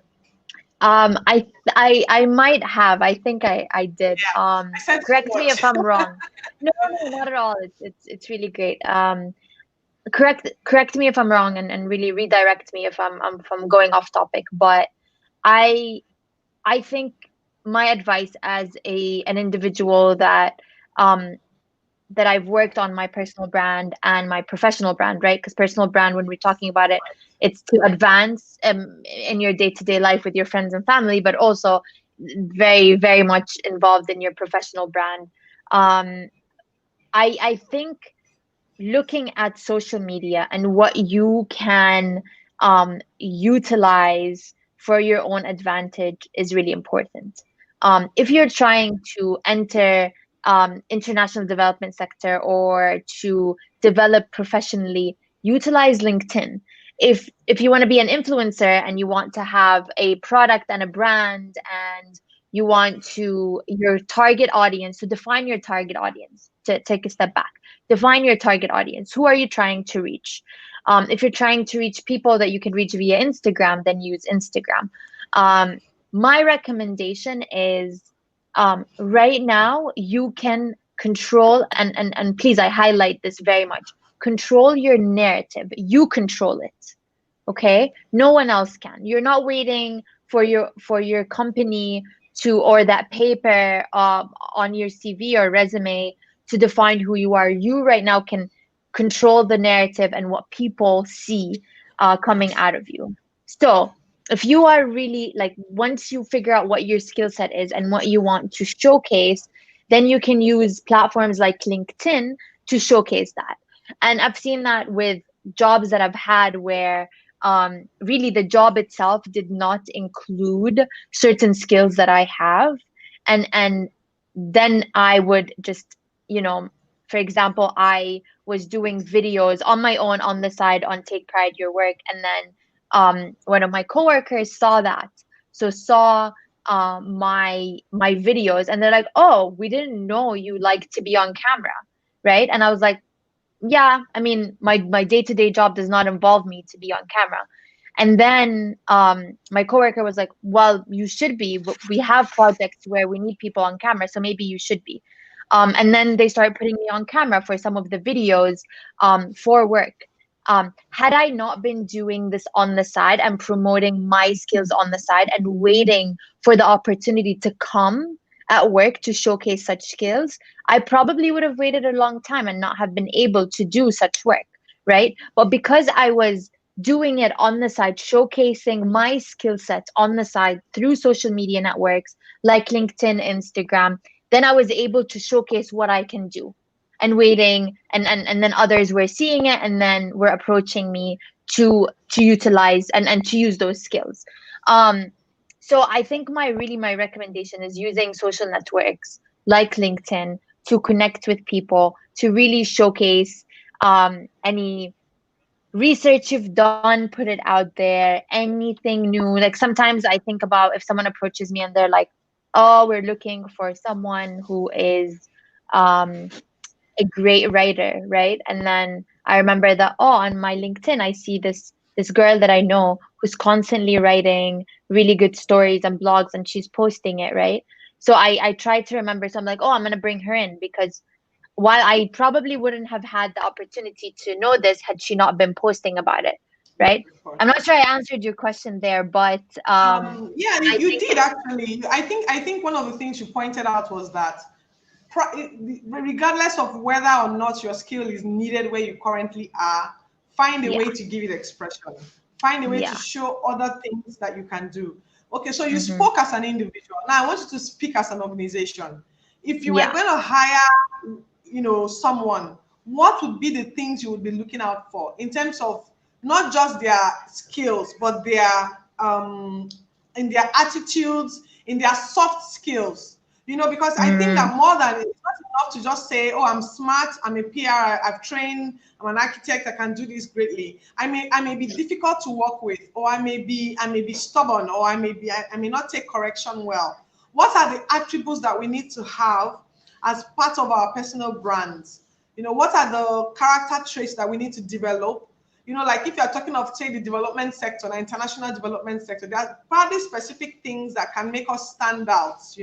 Maybe we are great at managing pressure, we are able to communicate effectively, we are great at writing, like you said, we know how to manage the camera, and we make good influencers, because maybe when we put out our thoughts on social media, they are very processed, they have been well thought through, so you can be invited to speak for people. What are the skills sets? What are the character traits that we should be yeah, yeah. working on ourselves? Yeah, absolutely. I so Basically, I think I want to stress this. I really don't think there's a size fit all Yes, of description. course. Yes. But I do think every person is unique in their own sense, and then you just need to, the more aware of what you can bring in, then when you walk into an interview or you are talking about yourself, you can really highlight what the what makes you unique, what makes you unique stands out, right? You're a Nigerian woman, an entrepreneur. um when you come in and talk about yourself, then that's what you bring in, that perspective, that uniqueness, and what you're going to bring onto a team. That's what's going to make a difference, and that's why I would hire you, right? I would also hire someone else who's the complete opposite of you, doing maybe a similar role, but I know the value that they're going to bring in is going to be different, and they're going to add the value in their own way. However, I would say there are three things that, and I'm big on numbers, big on big buckets, but there Yeah, are and it's three true. things that every person should have if you want to work for a big organization, and work with a diversity, and with a diverse group of people. Three big qualities you must have, and if you don't have them, you can't force them, but you can work on yourself to get them. I would say number one is agility. Agility is super important in trying to figure out how you can be adaptable. As humans, you're gonna be on a team with people from different parts of the world, different backgrounds, different age groups, different demographics, and you cannot stand, while yes, defend your points, but be open to other people's opinions, right? And pick your battles, because at the end of the day, you really need to welcome ideas rather than make sure your idea is the one that wins. So being agile, going back, seeing, okay, we're going to try this out. And if that doesn't work, we're going to take a step back, reevaluate, and then change, right? So being open to that change is number one. Number two is being proactive, especially when you work with a big organization. You're going to have to build those doors and build those opportunities. Do not wait until you're assigned a task. Do not wait until someone knocks on your door and asks you to do something. You need to be proactive. You need to be constantly having conversations with people with your ideas. It doesn't have to be a complete idea. Just walk into a room and just talk to people about what you're thinking and really come up with new ideas and be proactive about it. Okay. Reach out to people, have coffees, have conversations. Don't wait till someone comes and talks to you. You're gonna wait a long time, because people are busy, and if you're not doing it, someone else is, and someone else is gonna take that Yeah. opportunity that could have been yours. And then finally, being a quick learner. There's always new things to learn. There's always new technology. So being able to pick up whatever something new is happening and then adapting to it, and learning quickly. So these three things are really, really important as you explore working with a big organization with people from different parts of the world, different perspectives. And this is how you excel and succeed. Fahe, you have been more than articulate, very clearly articulated points, just straight to the point, telling us what we really need to know. So I'm really glad you brought up the issue of agility. You know, we've been talking about personal branding, and that sounds something like you need to know who you are, define who you are, and stick to who you are. So saying that Mm-hmm. we should also embrace agility is also another perspective, because we must be fluid. We must know when to, like you said, take a step back, reevaluate, so that it makes sense. It's super important when we are trying to figure out who we want to be. Yes, Stella is saying something in that line as well. So yes, I'm really glad that you brought that up. Yeah, being a quick learner is important, because as we build our personal brands all over the place, every day we are going to be, faced with different situations that require us to quickly change, adapt, or suggest something, or come up with a solution to help meet that need. So I'm really glad. I want to check some of the comments now to see what people have been saying, and also to know what questions they have for you. You can see Chinamso on the, she's saying, thank you for this session. I know what I've taken away from Thank this you. session: develop agility. Like, be proud of your ability to adapt and work with several people at once, because once you become a really powerful brand and a great influencer, you're going to be meeting all kinds of people from all walks of life, and you want to Mm-hmm. be able to work with them seamlessly without making it so difficult. So let me just look through. Someone is asking a question, Paul. He says, in as much as we are being careful of what we want to post on social media, because social media never forgets, that's it on the screen right there. Is it the same as being scared of the future? What do you say to an aspiring young activist?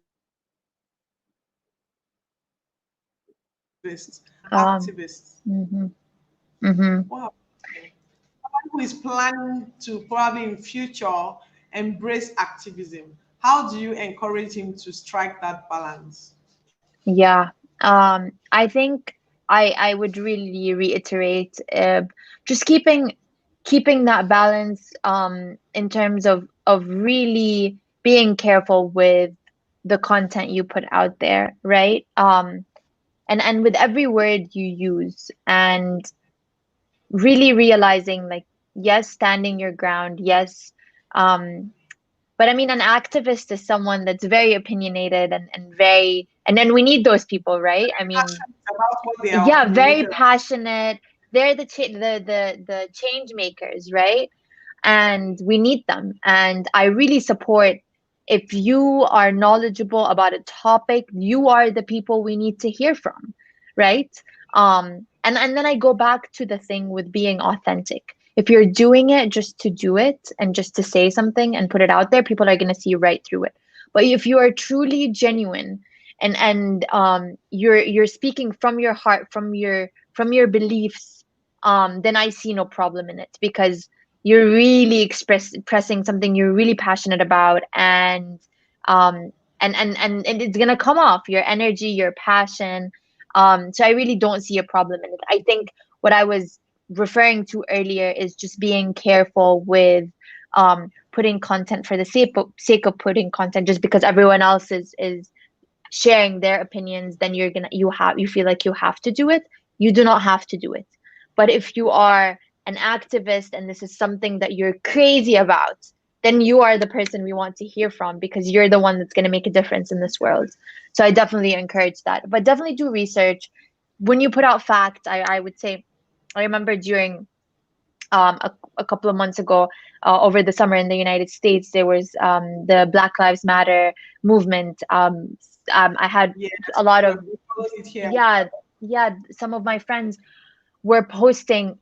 I loved it. The content that was coming out, very informative, data, facts. It wasn't just, graphic pictures or videos. It was content that was informative, straight to the point, examples. And then by the end of it, I just, I was sharing it on my networks, um, um, because I felt like I learned a lot from it and I wanted people to learn as well.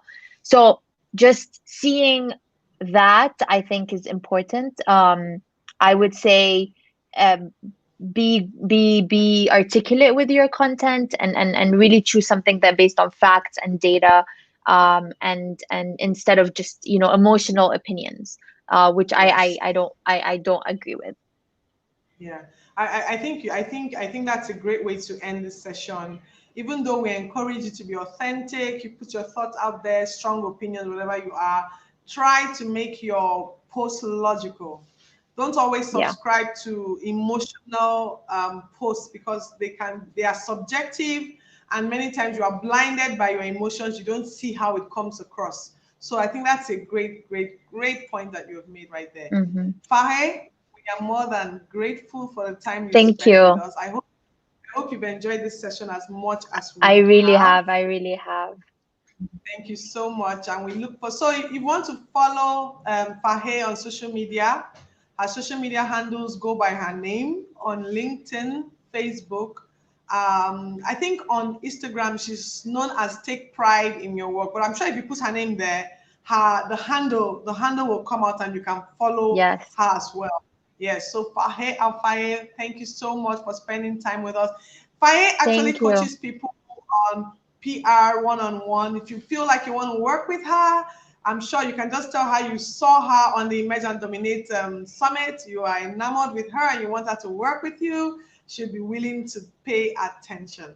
So, Faye, thank Please you very reach much. out. Yeah. Any last words before we sign out from your session? Any No, final words? thank you so much for having me. It's really an honor to be part of this, and I really hope I brought in a different perspective and a point of view.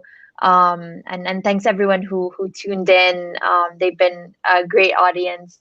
But I would really reiterate the four questions that I began the session with, and take some time and take inventory. The more aware of who you are as a person, the more impact you're going to have. Because again, not only will it help you define yourself, but it's going to help others define you. And thank you. Thank you very much. So have a good evening. Bye. Have a great one. Bye bye. Yeah, Thanks, bye. everyone. Thank you. So, was that an awesome session or what? Faye brought some great perspective, and I think what I've taken away the most is the agility. I mean, these questions also, when she talked about what intersections would your interest, where would they intersect? How do you now project that intersection as a personal brand? I'm going to take my time and go through these questions as well, apply it to my life. I hope that you will be applying it to yours as well. All right, so we're already, we're not too far out of schedule. We have our last speaker, John Obidi, in the house. So before John comes in, we'll just take a quick. This is Merge and Dominate Personal Branding Summit. Don't go away.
Okay, so we're back, and this is the final session, the final speaker, the last session of the Emerge and Dominate Personal Branding Summit. It's been a great pleasure being your host. I have learned so many things from all our speakers, and I'm sure that you're waiting to tap into the resources of this last speaker. We're not going to waste any more time. We're not going to waste any more time. So please kindly join me as we welcome our next speaker, John Obidi. We'll be playing the intro in a bit. John Obidi is a new media consultant, international speaker, and personal development trainer. He's a highly skilled, compelling visionary and phenomenal resource person, bringing practical intelligence and transferable solutions to both the workplace and marketplace. He does so in the most innovative and unconventional ways, unlocking admiration and gratitude from clients and industry stakeholders everywhere. In 2018, he won the Future Awards Africa Prize for New Media and was voted amongst Avance Media 100 Most Influential Young Nigerians and 100 Most Influential Young Africans in 2020.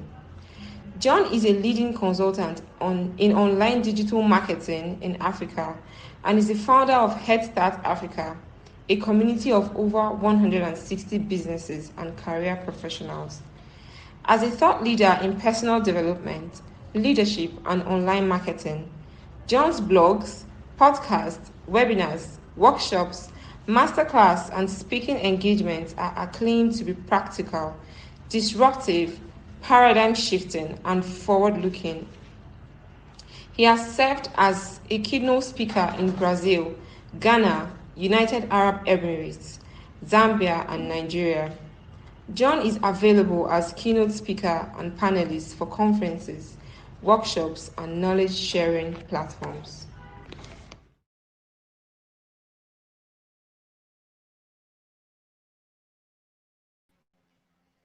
Okay, so I'm not going to waste any more time. You have the bio. I hope you guys are ready to be writing down stuff. I'm bringing John Obidi up now. So please, can we have our last speaker in the house?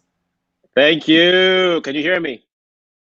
Can We everyone can hear me? hear I need to you know you can loud hear me so that and loud and clear. clear. Awesome, awesome, awesome. Thank you so much, Ochudo Ayi. I've just sent a quick message to my audience. They're joining in. I'm sure they're going to be happy to be immersed in the message of today. Thank you so much for your platform. Amazing work you're doing. I've been following some of the other sessions and I have been Thank so blessed. Thank you so much. Thank you so much. All right, guys. Here we Thank you go. so much. Today I am So I teaching was you. bragging before you start. I was bragging. Hello. So I was bragging that whatever it is we learned from John tonight is the most advanced version of John anywhere on the internet. Whatever it Uh-uh. is you knew and you thought last week, it doesn't matter. This version of you today is the toughest, most advanced, most informed version. So please come with Uh-uh. notes and everything so that this session can end with a bang. I want people to Okay. leave this summit knowing that we can do something about next year and it is possible. So take it Okay. away, sir. Take it Thank away. you. Okay. Ochudo has raised the bar for me now. It's all right. I will scale it. Yes, sir. Yes, sir. All right. So All right, what do guys. you have for us today? Personal The- branding. Personal branding. What do you want to yeah. tell us about personal branding? So personal. Well, for the past 3 months, for the past 1 year, I've been talking about going global. But it has really intensified in the last 3 to 4 months. Yes. So the angle I'm going to be coming from is how you can go global with your personal brand. Thank you very much. So should I take a break, leave the stage for you? If you don't see me or hear from me, I'm I watching got it. backstage and I'll be I got marking you it. closely. Is that Okay, okay? cool. That's Good. okay. All All right, thank you. All right. So, how many people are on here so far? 77. Guys, I am so happy to be here. I haven't been in front of the camera for a while. I haven't been in front of the camera for a while. I've been so busy. By the way, I'm here in Dubai, in the United Arab Emirates, and the time here is what's the time? It's already 10. It's 10:21 p.m. here. So I was just standing by and waiting to handle this session before I go to bed. It's such a pleasure to teach on this topic that is so dear to my heart. I've been charged to teach about personal branding, but for those of you who know me and have followed my messaging for the past couple of years, especially this year, 2020, I have been talking about going global because as I like to harp on, you are not you are not the salt of your pot of soup. You are the salt of the earth. You are not the light of your kitchen cabinet. You are the light of the world. You know, anything that is worth doing well and is worth doing mega. Okay, so with all your knowledge and all your abilities and all your skills and all your talents, to be a shame if you were only known by your village people. No, you are supposed to shine. Let your light so shine before men that they may see your good work. All right, they have to see your work. Your work has to shine globally. So I'm going to talk about how you can get your personal brand to shine globally. Now, Ochudo made a very great observation, which is that whenever I teach, it's always something new. It's always something fresh. I feel sorry for people that are not here watching me. Honestly, I feel really sorry for those who are not watching this, because as usual, what I'm teaching today, you have never heard it before. That's my trademark. What I'm going to teach you today, you've never heard it before. I've never taught it before. It's fresh, it's new, and it's something that is going to change your life and make the rest of your life the best of your life. All right. So I'm sure you've heard a lot about personal branding in this entire summit. So I'm going to go straight into the things that will shake your paradigms. All right. If you know me, I'm an enemy of average. Please give me a sec, guys.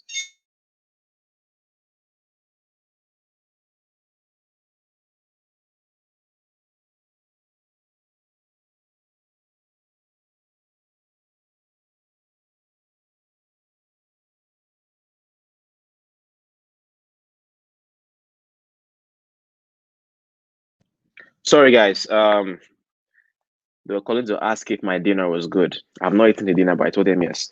Anyway, I was talking about yeah, I'm an enemy of average. So you cannot be in one place and say you're smart, you're brilliant, and the rest of the world does not taste what you have. All right. So that's exactly why I am here. Now let's go practical. Let's go practical.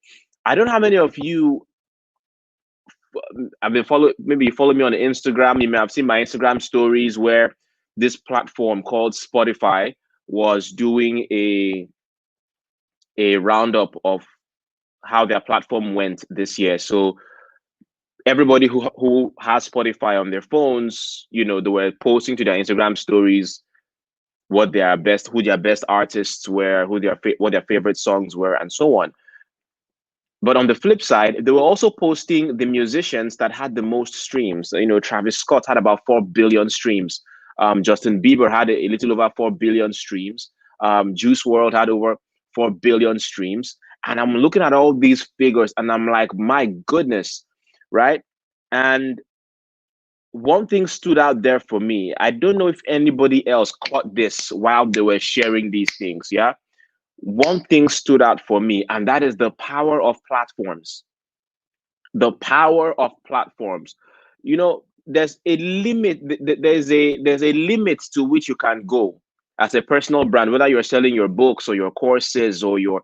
There's a limit to which you can go if you're not leveraging platforms, powerful platforms for content distribution. All right. So all these artists were able to make all that money and get all those streams because they were on a particular platform called Spotify. All right. Follow my thoughts, guys. Follow this thought. They're on this platform called Spotify. Okay. Do you know? I'm sure you do. Maybe you do, maybe you don't. That Spotify is not allowed for Nigerians. All right. Spotify is not allowed for Nigerians. So whoever is streaming all those songs, they are in countries where Spotify is allowed. Now, even though Spotify is not allowed in Nigeria, Some of us still use strong head and we use it. I use 45 when I'm in Nigeria, because I want that to be on the platform. That teaches you something, guys. I want you guys to learn something. Very controversial statement. You cannot go global from inside Nigeria. Somebody is going to start some assaulting upside down now. I don't know who I told you that, you can go global, going global. You are deceiving yourself. You cannot go global from inside Nigeria. Think about it now. Think about it. Get critical. Think. Don't motivate yourself with lies. Who has gone global from Nigeria? Think about their journey. Okonjo Iweala. What was her journey like? I don't know whether it's true. Maybe, just verify that. But I think she has dual citizenship. So she has had to go out, get a job with the World Bank, climb through the ranks, come back here. She has that leverage. She went global. Chimamanda Adichie. Many of you love her. She did not go global from staying inside here. All right. Wole Soyinka, did he go global from staying inside Nigeria? No. Yeah. Who else? Name them. No, you name them now, whether in music, whether in the arts, whether in sports. All right. The Nigeria of today is not the Nigeria of the 60s. All right. There are so many bridges that have been burned and broken. You cannot go global from inside Nigeria. And so what I want you guys to be thinking is about how you can create your own bridge and cross over and find a way to leverage on these platforms. If you do not do that, let me tell you, okay? If you do not do that, you are going to be laboring under a yoke that is bigger than you. What is that yoke? Till today, this is December 5th, 2020. There is no PayPal in Nigeria. There is no Stripe in Nigeria. And I know you will say, oh, but we have Paystack. We have Flutterwave. What is that? Flutterwave and Paystack, that I know once an Oyibo man comes to your site, he wants to buy something, and he does not see PayPal or Stripe, they are gone. Why are you deceiving? The only people that buy, because me, I sell with Paystack, I sell in dollars too with Paystack, but I'll be honest with you, people that are buying my products in dollars on Paystack are Nigerians in the diaspora. The Nigerians in the diaspora, they understand that, okay, now so things be. So they are willing to go through the process and pay through Paystack with me. All right. But the diaspora are not your market. They are not your core market. Your core market is those people in those countries. It's a wider market. All right. So you have to figure out a way you can leverage other countries so that you can have PayPal accounts that can receive money, Stripe accounts that can receive money. All right. When I say PayPal account, I know some of you have heard that, you can open PayPal account in Nigeria. I'm not talking about hacks. I'm talking about getting it legally. All those hacks will get you in trouble. I've seen it. I've been there, done that, seen everything. I'm here. I've gone to the end of the journey, and I'm coming back to the beginning to tell you, don't even waste your time getting all these PayPal. No, get it done the right way. All right. Now, there are so many opportunities around the world, so many opportunities that can help you leverage. Okay. Even with your Nigerian identity, you can leverage on other systems of the world in order to truly go global. But let me tell you the truth here and now. Your Nigerian identity is insufficient to take you global. Just I'm not the one that made it that way. Unfortunately, I was born into the same system as you. That's the way I met it. However, I'm very quick to accept reality and work out my strategy. So this is not a platform for me to be motivating you. I don't know whoever calls me a motivational speaker. I don't motivate anybody. All right. To a large extent, you might even call me a demotivational speaker because my kind of truth can be very bitter sometimes. But it's the truth. I'm not going to lie to you because I want to make you feel good. This is where we are. There is a rot in the system. And I don't know when it's going to be done with. I don't know what century things are going to be fine. But in the meantime, we've got to keep moving. Okay. In the meantime, we've got to keep moving. We hear of all these these stories that come out every day. Oh, this company got acquired for how many hundreds of millions of dollars or some billions of dollars. And people post and they post all these stories and talk about it. Somebody posted in my group in South Africa recently about Barack Obama's book, and how many billions of dollars it sold, that does not mean anything to the Nigerian. It means nothing, because the systems he was able to leverage on to get those many sales, they are blocked from you. All right. So you've got to understand that where you listen, Nigeria is blocked off from the rest of the world. What I've told you now, you will not see it in any book. And that's why it's me telling you. You will not see it on any book. You will not see it in any article. You will not see it on any YouTube video. You will not see it on any online course. This is the truth you can live your entire life without figuring out. All right? Blocked off. You need to get power from outside. All right? And I'm going to explain a couple of things. I'm going to explain a couple of things there. Yeah. So first of all, Nigerians can't even download Spotify to even use. So if you put your stuff on Spotify, who's going to consume it? Okay. So the reason you'll be putting your product, if you have a podcast, you put your podcast on Spotify or your content on Spotify, is that people in the first world countries are able to consume your content and you're able to receive payment. Let me tell you one big injustice that is being done to the third world. Okay. Nobody else talks about it, and it's really infuriating. And one big injustice. And you may have heard me talk about the third world fence. You know what the third world fence is? The third world fence is an invisible barrier, right, that excludes third world nations from fully participating in this global economy. And I'll explain. Mark Zuckerberg, Sergey Brin, and all these startup founders in Silicon Valley, they can sit in their offices, create a product and service that we love, and they can charge us from the third world, from Nigeria. They can charge us. We can pay. They can receive our money. But we cannot create a similar system and receive their own money. How does that make sense? Now we can, of course, but through what payment systems? Payment is the last piece of the puzzle, and our local payment systems are insufficient. All right. So what you need to do is to figure out how you can take a stake in another economy that is friendly to Nigerians, so that you can also erect your payment systems and then create products and services that you can easily sell to first world countries. That, my dear brothers and sisters, is how to truly go global.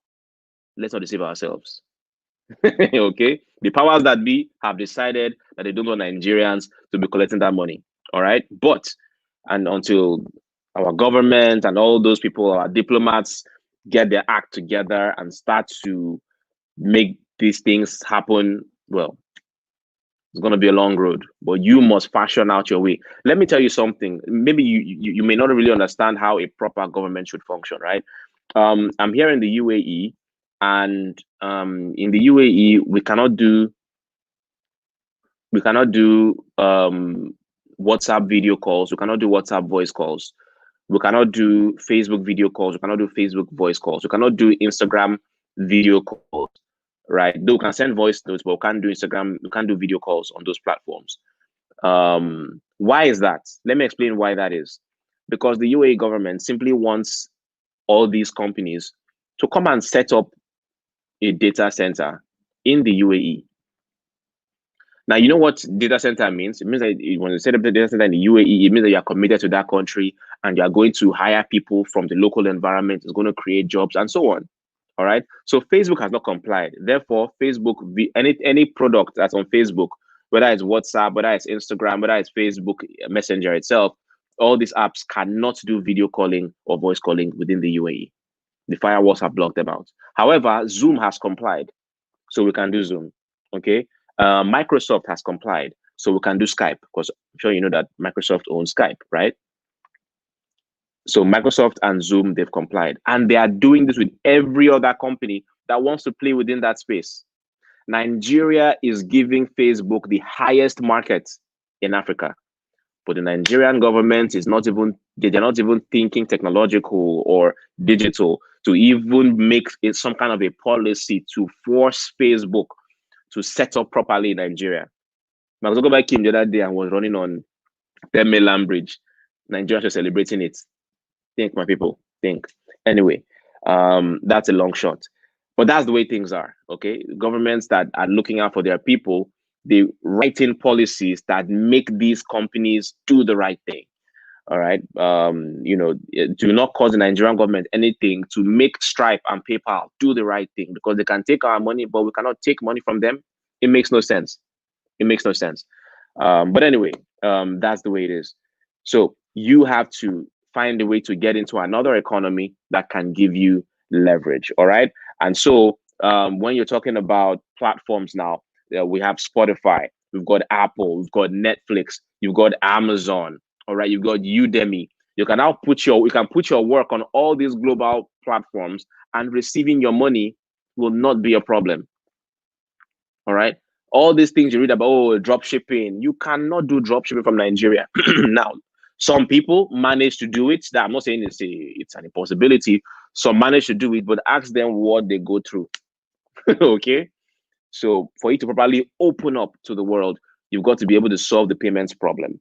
All right. So I'll talk about that pretty soon. Let me go into other ways that you can go global with your personal brand. I'm talking about how you can create a personal brand. Ochudo has taught you all those ones, but how can we go global? All right. Now I said something that going global, you cannot do that from Nigeria. You cannot do it on Zoom. You cannot do it on YouTube or on Facebook or on Google. You have to go there. You have to be there. Okay. Some of you saw me share about one event that is actually starting tomorrow here in the UAE, in Dubai, called GTEx. It's also hosting the Future Blockchain Conference and so on and so forth. And I told you guys, if you're going to be in Dubai, it would be great for you to attend such events, because by attending such events, you are expanding your network beyond your locality. Let me tell you, there are some ideas that you are supposed to hammer from, that you are destined to hammer from, but the mouth from which that idea will be spoken, you have not connected with it because you are in your home country. All right. So you have to be there. Always try to travel. I always tell my people who come to my events, listen, once you have your money to eat, you have your rent money, the next thing you must never play with as a Nigerian is travel money. Never play with travel money. Maybe you were not taught growing up, and it's okay. Not everybody had that kind of upbringing. But now that you have arrived, listen, write it down somewhere. Remind yourself, no matter what, always have travel money. Untouchable. Because when these opportunities come, they don't tell you to go and think about it for 2 weeks. They are instant. All right? They are instant. Okay? So there are events happening all over the world. One of my weapons, my killer weapons, is Eventbrite. Okay? When I first started this whole thing about learning to go global, I think in 2017 or so, I learned how to use Eventbrite. So if I'm traveling to a place like Dubai or Rwanda or Brazil, right? Before I go, I will go to eventbrite.com and I will look for industry-related events that are happening during the duration of my trip, and I book to attend. And guess what? Most of these events are free. If they haven't paid, the highest one, the most expensive, the highest plan usually is around $100. It's not much. And you get into the room with people who are performing on a certain level. You will get information in those events that you can never find on Google. Okay? Some of you, this is just the distance between you and blowing is just hearing the right thing once, just once. All right? Hearing the right thing just once. So you have to actually go there. You have to go there. We cannot be in 2020 and you say you don't have a passport. People say international passport. I don't know whether there's no difference between international passport and local passport. It's all we know is passport. But let me say what you understand. International passport. You cannot call yourself a Nigerian adult if you don't have a passport. It makes no sense. You don't wait for an opportunity to come first before you get your passport. Every Nigerian adult should have a passport. All right. I mean, it's not just for adults, but I mean, you are adults watching me now, right? You must all have a passport first. That is your international travel document. All right. Another thing you can do is to join global communities. Now, 2 years ago, I used to talk about global communities a lot, but I've reduced the frequency by which I talk about them. I've reduced the frequency that I used to talk about them, because a lot of times applying to join those things is like a lottery. It's like a lottery. Hundreds of thousands of people are applying, and it's mostly because you are seeking a fully funded opportunity. But if you have your money, you can walk up to the opportunity. Did you know that? Money is important too. Very important. Okay. So global communities, I only preach that one to younger people. So if you are under 25, and I'll teach this to my group much later, but let me just give you a preview. If you're under 25, yes, I will say apply for global opportunities and all that. But if you're above 25, that's a young man's game. You can't be receiving rejection letters many times. How many of you here have actually applied for opportunities and you received a rejection letter? Yeah. You know how bad you feel when you receive that. I know we can come here and motivate you and tell you, even though you are rejected, keep on trying. But for those of you who have actually received a rejection letter, right? You can bear me witness. You can tell me in the comments. It's not easy. All right. It can diminish your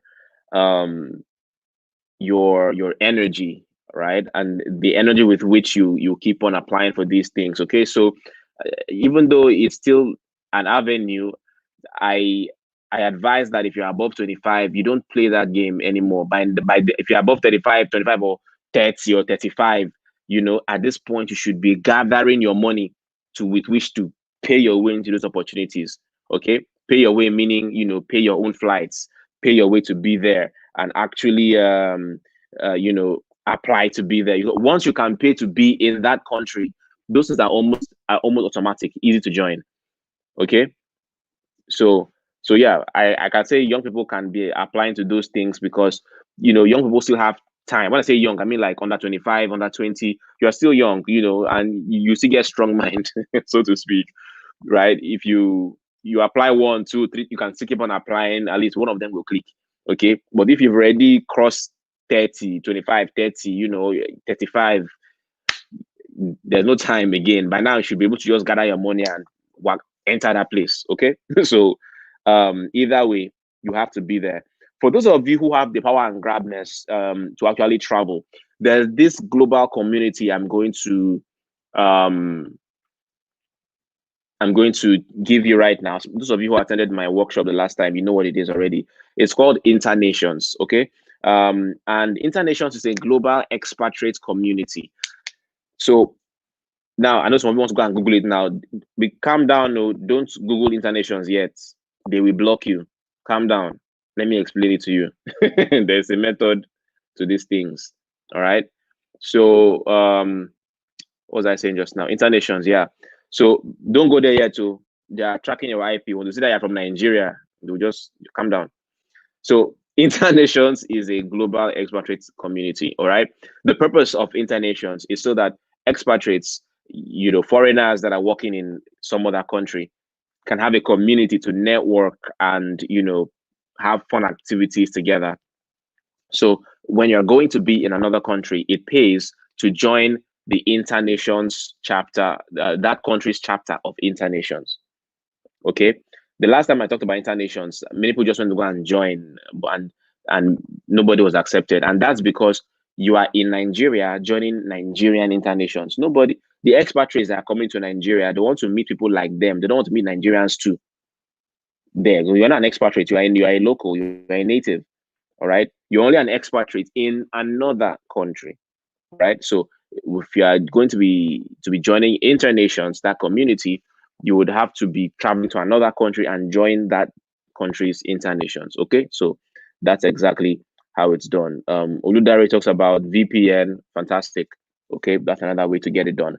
Now, what happens is that in that community, you'll be able to meet people that you would hardly be able to meet in real life. People who work for the big corporations, the IBMs, the Microsofts, the Apples, the Googles. You guys will just be chilling together and having a nice cocktail and talking about what you do.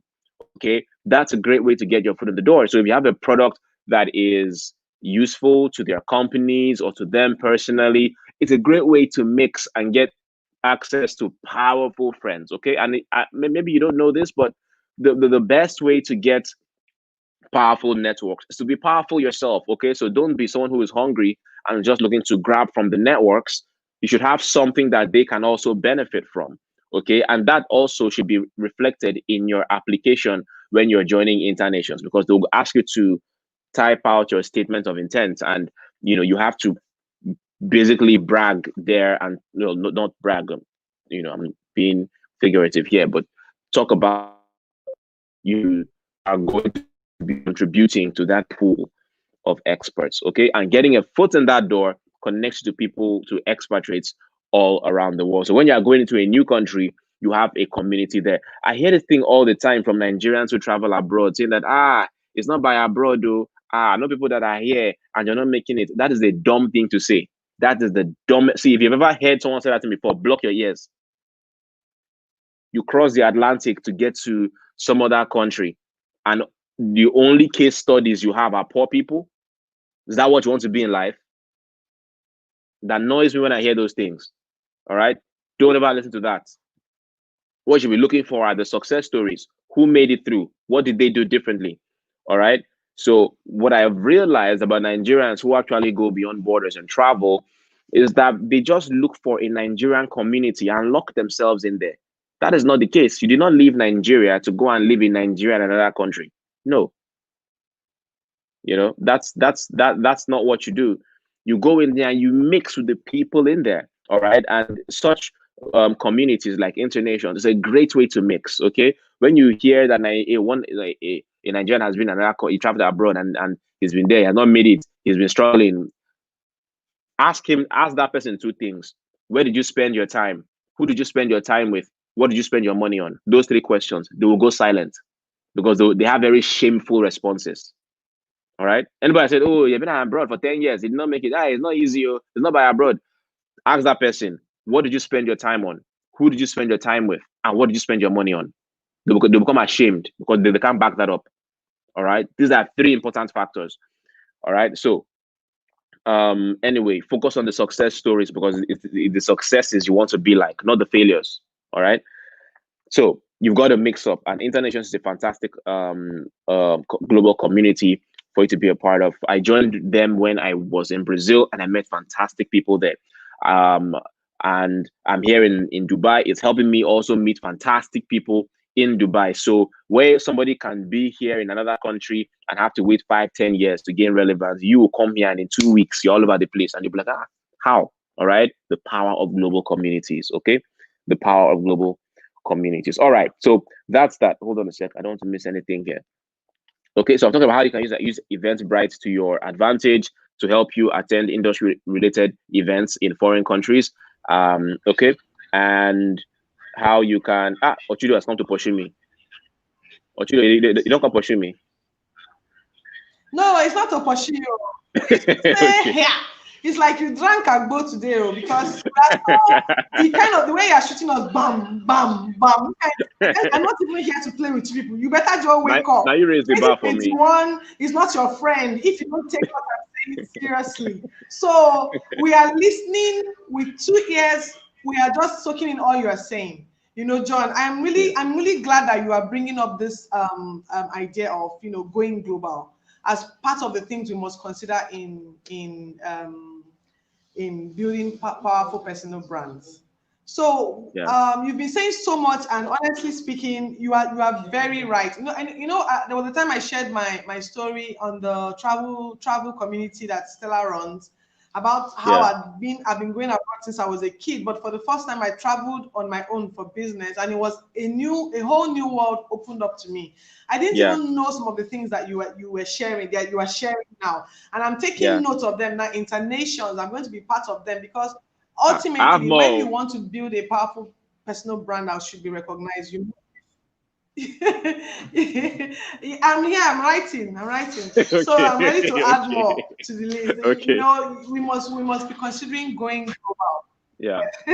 We must be considering going global. And I think you hit the nail on the head when you said that ask people where they are spending their time when they are abroad. Ask people what they do with their money when they are abroad, and it will tell you whether or not they are on track to be being successful. Yes. Yeah. So I just came to, I think that people are beginning to ask questions. I'm trying to get them to speak up so that you can answer like more direct questions. I'll start with my own. So if I don't have the means to start going abroad now, but I need to start building a personal brand, I mean, before you now know what you know, you started in Nigeria. You started trying to do something here. This summit is about emerging before we now start dominating. How do we begin to take advantage here? I mean, some of us are just sharing we must have travel money, lockdown, no touching. Some of us are just knowing that there's something like Eventbrite, for instance. Some of us are just realizing that now they can use Eventbrite as a way to go and mix with people when they travel. So before we get to that point where we have now become more sensible, how do we who are just determining that, look, I want to begin a personal brand, how do we start? How do we start? It'd be like saying that this is the first time I'm hearing about personal branding and I'm summit. So what do I now do to start so that hopefully by the end of 2021, I'll be able to say my next goal is to go global? How do I start? Okay. Well, I want them to their next goal to be global by January. There's fire on the mountain and nobody is running. You know, say how much dollar be? Fire on the mountain. End of next year is too far. 500. They go global 500. Now. Go and sell your no land. Problem. Tell us what should we do in the next few weeks? What should we do in the next few weeks? Go sell land. A lot of people are just go and sell your land. Oh my God! John, how they play? You're shooting. Really shooting today. Like someone just wrote here, John, you're so blunt. Like there's fire on the mountain, you should start running. Yeah. You know. Yeah. All right. So let me do my best. Other than that, what practical ways can you help us get started? Yes. How do we see Hajara? I'm ready to go global. So how do I start now? See, people don't understand that we wrestle not against flesh and blood, but against spiritual wickedness in high places. See, there are systems that don't want you to go global. All right. There is a force in the air that wants you to believe that all you can see is all there is to see. So you have to understand that the way the Nigerian system is rigged, first of all, it is against you. So that's why I'm always I'm always, passionate. I don't like hearing things like, oh, let us do it next year. Now, start figuring it out now. It's got to happen now. All right. It's got to happen now because there are some people who know these things I'm telling you. All right. And it is their wish that these things don't go mainstream. That is why there is no book that covers this thing. All these hard things that I'm telling you, there is no book that covers it. It will never go on the news. Now, Bibi Nigeria that will be going viral. You will never see this thing I'm telling you go viral on Twitter because they don't want it to go out. Because if you become too prosperous, if you become too exposed, it will be impractical to uphold the system of wickedness that keeps the Nigerian people down. So when we talk about going global, it's not okay one day when God blesses me. No, it is now. That is the only way that you can liberate yourselves. I mean, come on, Ochudo. Just 5 years ago, how much was dollar? It means that now that dollar is almost 500, people are getting 100% poorer by just being Nigerians and by earning in Naira. So why can there not be some kind of a conspiracy, so to speak, to get Nigerians to earn in dollars? So you go and buy online course, how to do Shopify, how to do drop shipping, how to go on Amazon, how to be on this platform, how to sell to Igbo people. But there is no payment system. It's a conspiracy now. It don't make sense. It's not normal. Yeah, agreed. All right. Yeah, so there's a fence. So you have there's that fence, and there is collusion with our own people. Now they are passing this knowledge on to their own bloodlines and to their own people. There's a dynasty, there's a royalty, there's a monarchy that's passing this right knowledge on and they just shut everyone else out. They are popularizing dumb things like BB Niger, reality TV to keep everybody distracted. Yeah. So you keep on going around in Distracted. circles under the same yoke. I keep on talking about the opportunity cost of attention. People wonder why I hate BB Niger so much. All right. I have nothing against the housemates. They are fantastic people. They're trying to earn a living, but you should not be watching them. It's about the opportunity cost of attention. All right. The day that BB Niger was out teaching Nigerians how to go global and become superstars and achieve their highest destiny, I will be their brand ambassador. But no, they are going to be putting entertainers in front of you to keep you dancing, keep you jiving, keep you tweeting, keep you laughing, keep you desensitized. And you don't know that these things are going on. Yeah. The people who own that show, their kids are not That's even right. here. Their kids are not here. But they are feeding you this crap, and you are laughing, you are tweeting, putting up memes. Before you know it, you are 50 years old, nothing to show. Time is a highly paid comedian. And you've got to redeem the times now with right knowledge and right action in the direction of that knowledge. So this is why I'm so fiery about this thing. Right. This is why I'm so hot about this thing, right? So how can you start? Listen, many people that are watching me are coming from the lower middle class of Nigeria. I bet that. And so from where you're coming from, there are certain practices and certain norms, such as, travel is a luxury. Now only big man, they travel. You have to, first of all, go for deliverance. Yeah. So personal branding, go for deliverance first. That will deliver you from that stronghold of inferior ideology. All right. Because many people are still struggling with, I'm not doing personal branding is even too far. You can't even save. You can't even save enough money because go and research this law. It's called Parkinson's law. Okay. Go and research. It's called Parkinson's law. Parkinson's law generally means, it generally means that the time you allot to a particular task, rather a task will expand or shrink to the time you allot to that task. Okay, so it's used in time management, but it's also used in wealth. It's also used in money. It also means that your cost of living generally expands to meet your income. All right. So I'll give you an example. There's some people right now that what they know is how to live in a self-contained apartment. All right.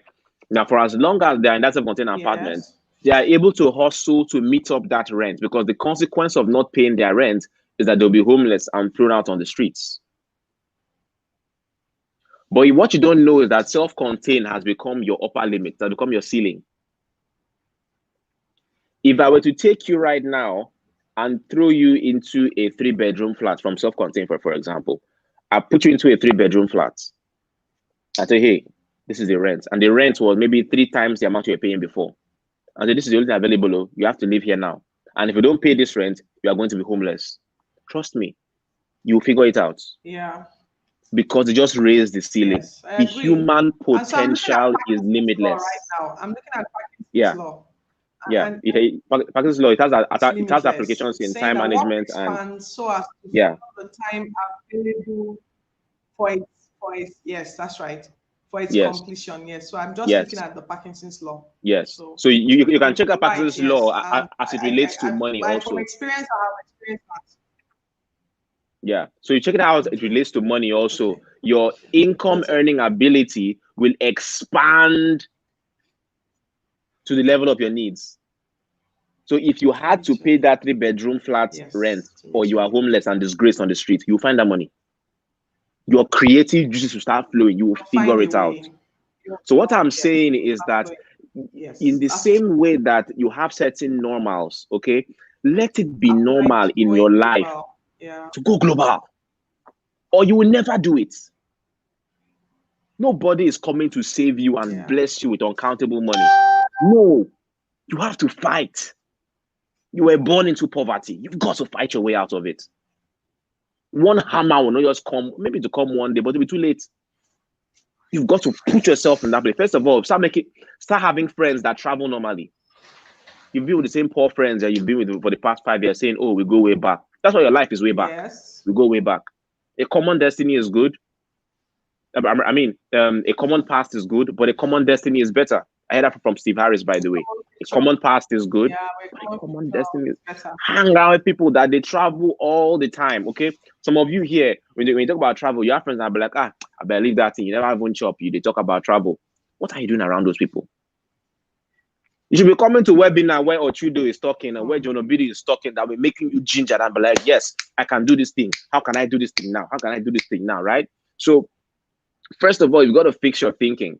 There are some people here that are so talented, they can become 6-7-figure earners, but because of the way they were brought up, the way they were nurtured, they are still in that space where they are expressing themselves in short bursts that are just enough to pay for the little bills that they have right now. Okay, so when you raise your standards, okay, and it's not going to be easy if you didn't grow up that way. I didn't grow up that way. I know the fight I had to fight mentally, all right, in order to get there. It's not going to be easy, but it's doable. Okay, hang around friends that are talking that talk. You will learn their language. You will learn their habits. You will learn that way of life by absorption. And when the opportunity comes, you're going to strike. All right. So, I mean, I didn't intend to go into a whole lesson on personal branding, but we have to rinse our minds. There's so much going on in the world. And you, as a Nigerian, you are locked out. Ordinary dollar rise small. Cost of plane tickets has gone up. You are being taxed for being in the third world. You don't know. Okay. So let me where's that my notes again? Yes. So that's that. So now let me give you some kind of information. Now, normally I don't teach people this is for free. What I'm about to teach now, right, is normally on my paid workshops, but I'll just give it for free because I'm on Ochudo's platform. Don't take me here for granted, honestly. Because I'm on Ochudo's platform. Now, did you hear that? Please subscribe because because I'm on Ochudo's platform. I'm bringing people like John. People know that you pay heavily to get some of the things you say. John always shares like guerrilla tactics when it comes to doing whatever it is to break out of a regular cycle and become phenomenal. Guerrilla tactics. So subscribe because I'm going to be trying to get a lot more value like this on this channel. So please try and subscribe, share what you're watching so that more people can join in. This is the highest version of John in the world right now. And you can see his eyes are bloodshot. He's not even smiling. He's just sparking anyhow. So please, people, be taking what he's saying serious. Otherwise, you will think back later and say, that is what that man was saying that day. I didn't pick up on it on time. Please don't be a washout like Chibi said earlier on in the day. Don't be a washout. Don't be. I get them before. You know. Thank you, Otifa, for subscribing. Oh, please fire away, John. Fire away. Future us. I want to go abroad in January. I'm not playing this game. That's good. That's good. That's good. That's good. Okay.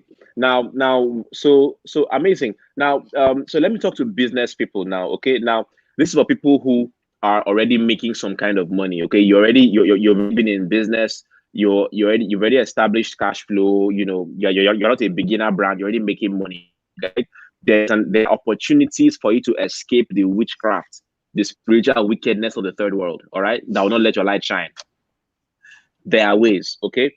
Now, at the beginning of this, not spiritual warfare. What you do at the beginning of this broadcast, I talked about how you can leverage on other economies. All right. Now we all know the different options. You know, getting citizenship by investment or by donation and so on. But you know, citizenship is even too far. You don't need a citizenship of another country.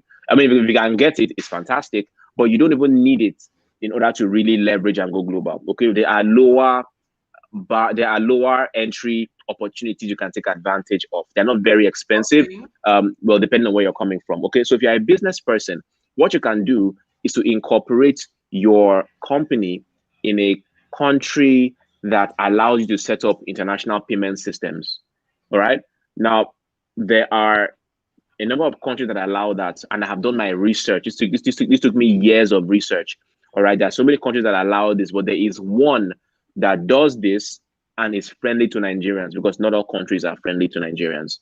All right. Many countries do it, but not all are friendly to Nigerians. Okay. But there is one I've identified that allows you to incorporate there, and they are friendly to Nigerians. What's that country? That's the country that I am in right now. It's the United Arab Emirates. Okay, so let me tell you about it. In the United Arab Emirates, you can register your company here, and once you register here, you have access to corporate banking, meaning you can open a UAE bank account for your company. Using that, you can open a PayPal account here in the UAE, and in the UAE, they allow you to repatriate your funds in your corporate accounts to your home country very easily. All right. Not just that, they also have 0% corporate tax. They also have 0% personal income tax. The only tax you pay is VAT. Of course, you have to register in the UAE free zones. That's a different topic, how to register in the free zones. But once you register it that way, zero corp. So that even enables you to keep more of your money than an American, because the Americans pay a lot of tax. You know, I remember when the Donald Trump and true. Biden, when the Donald Trump and Biden heavy taxing, you know, their election campaign were raging hard. You know, one of the issues with one of the things with Biden's campaign was that he was going to increase tax to, I think, 62%. You know, I don't know whether it is all over the US or just in the state of New York, but we're going to increase tax to like 62% for those who earn above $400,000. You know, so people were like, oh my goodness, like 62%. You know, so but so even if it's not 62%, the normal the normal tax that they pay is pretty high. Okay, but the UAE lets you pay zero. So by simply incorporating here, you get to pay zero corporate tax. You get to pay zero personal income tax. There's another thing that the UAE also gives you. It is these guys, you can't Google it. Well, you can Google it now that I've said it. It's something called a tax treaty. All right, no, not tax treaty. Sorry, a tax residency. All right, tax residency. Tax residency protects you from double taxation. All right, so there are a number of countries that the UAE has tax treaties with, and if you were to be doing business in that country, you can avoid paying tax in that country because you have a tax residency with the UAE. And you can do all these things without being a citizen, without having their passports, just by incorporating a company. Now, so when you incorporate a company, what they do is that they give you an investor visa for 3 years. You have your Emirates ID, you are a resident. They give you a visa for 3 years. You are allowed to, if you want to be in the country, if you want to live here and work here legally, they will give you that. You can move with you're allowed to bring your dependents, your legal dependents, like, you know, spouse and kids and stuff. You're also allowed to apply for 3 members of staff that want to join your team from your home country, e.g. Nigeria, and so on and so forth. Okay. Now you might be thinking, oh, this is so too good to be true. Too good to be true, right? How much, if I told you, so how much do you think such a thing should cost to set up your company and become truly global in a place like the UAE? How much do you think that it will cost? All right. What I'm telling you now, you go straight for your Google them. All right. If I told you, you know, 15 million, it will sound reasonable, because Canada, that people are trying to run to, you would pay with all your money. You must still wait. You must join that queue. People wait 6 months, 1 year, 2 years for Canada, right? But this one, so if I tell you 15 million, of course, it makes sense, but not 15 million. It's not 10 million. With less than 4 million, and 4 million is just generous. So, you know, I'm just being generous so that, you know, we don't know what the exchange rate will be tomorrow. So just a generous, you know, with around 4 million, you can register your company in the UAE, set up payment systems for your company, and get legal residencies for yourself and for your family in the UAE. You get the whole thing with tax residencies and zero taxation and all of that. It is that cheap. You will not see this kind of thing on BB Niger because they want you to be here under the yoke. All right. So anyway, so that is an opportunity there. So if you are, I think I'm seeing Ladi Jeremiah says, I started receiving Western Union by March this year, but by May I got blocked. I've got blocked. They say they've reached a lot and I should write them explaining the inflow. It's all this abuse that they're abusing us. Online Western Union. Anyway, so that's that.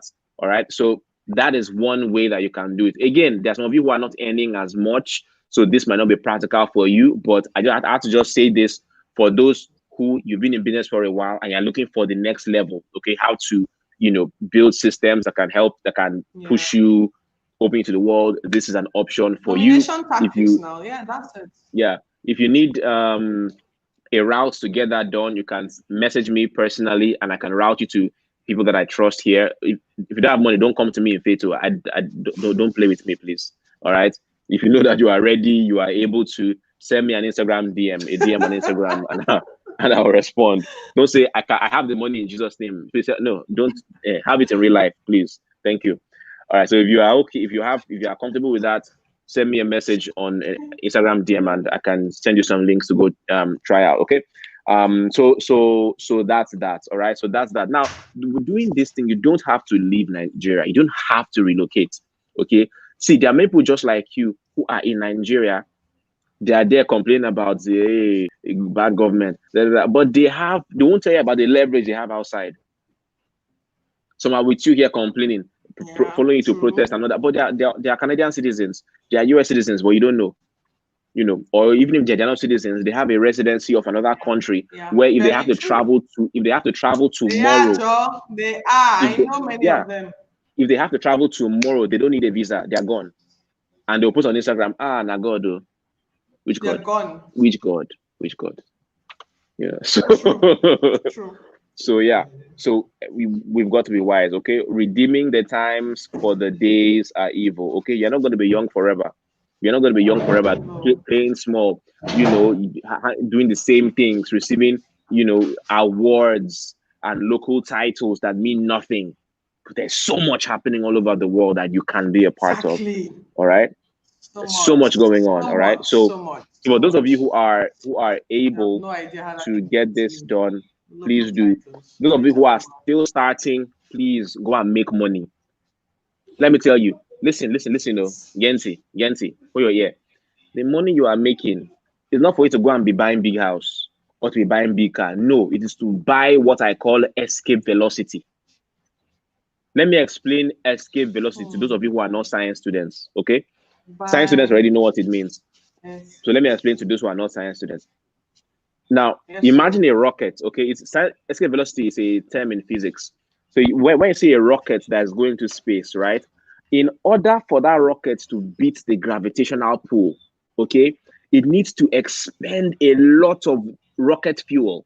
Yeah. So there's a lot of combustion. It's exerting itself. It's burning so much fuel. It's burning. It's going just to leave the ground. Go on YouTube and search for rocket launches, as in space rocket launches, space launches. Okay, it's burning the fuel. Hasn't left the ground though. It's burned. It has to push to beat the gravitational pull of the ground, and then slowly you see it going up. It's going up, going up. That's some velocity. It's going up. It's going up. It's going up, it's going up, and as it's going up, people are cheering, they are clapping, it's burning a lot of fuel, millions of dollars worth of fuel.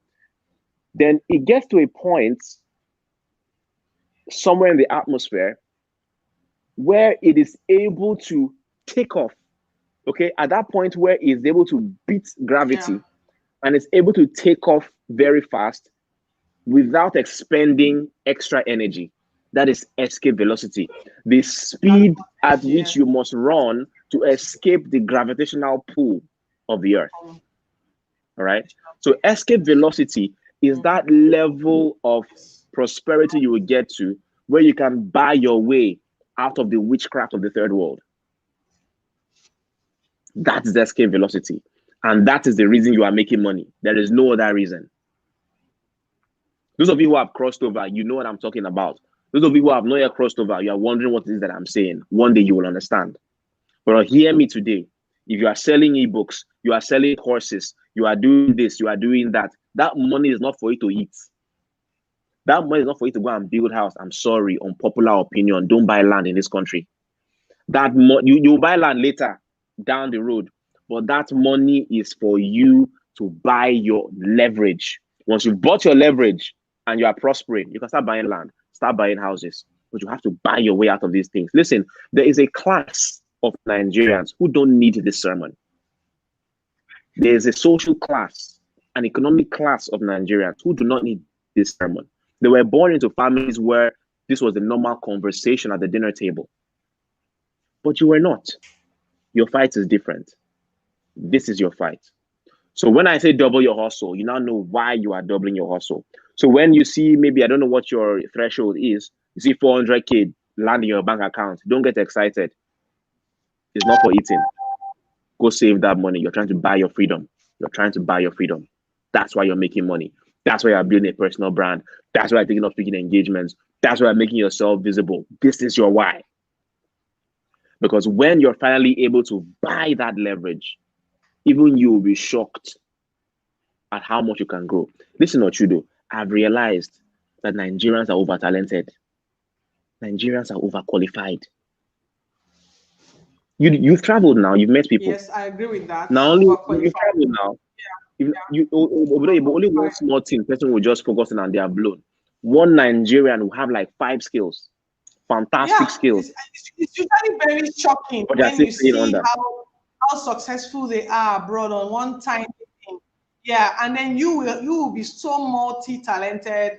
You can do way more than them, and that's why they do so well when eventually they are recognized. You know, it's really bad. It just means we need to do 10 times as much to even get visibility, let alone even get the kind of recognition that we deserve. You're very right.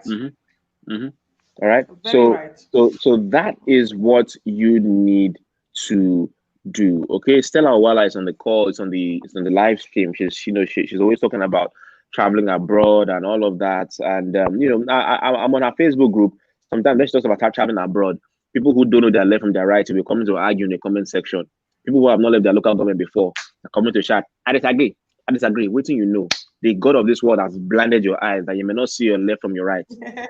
All right. When people who have experience are talking, you be coming. I disagree. Waiting, you sabi.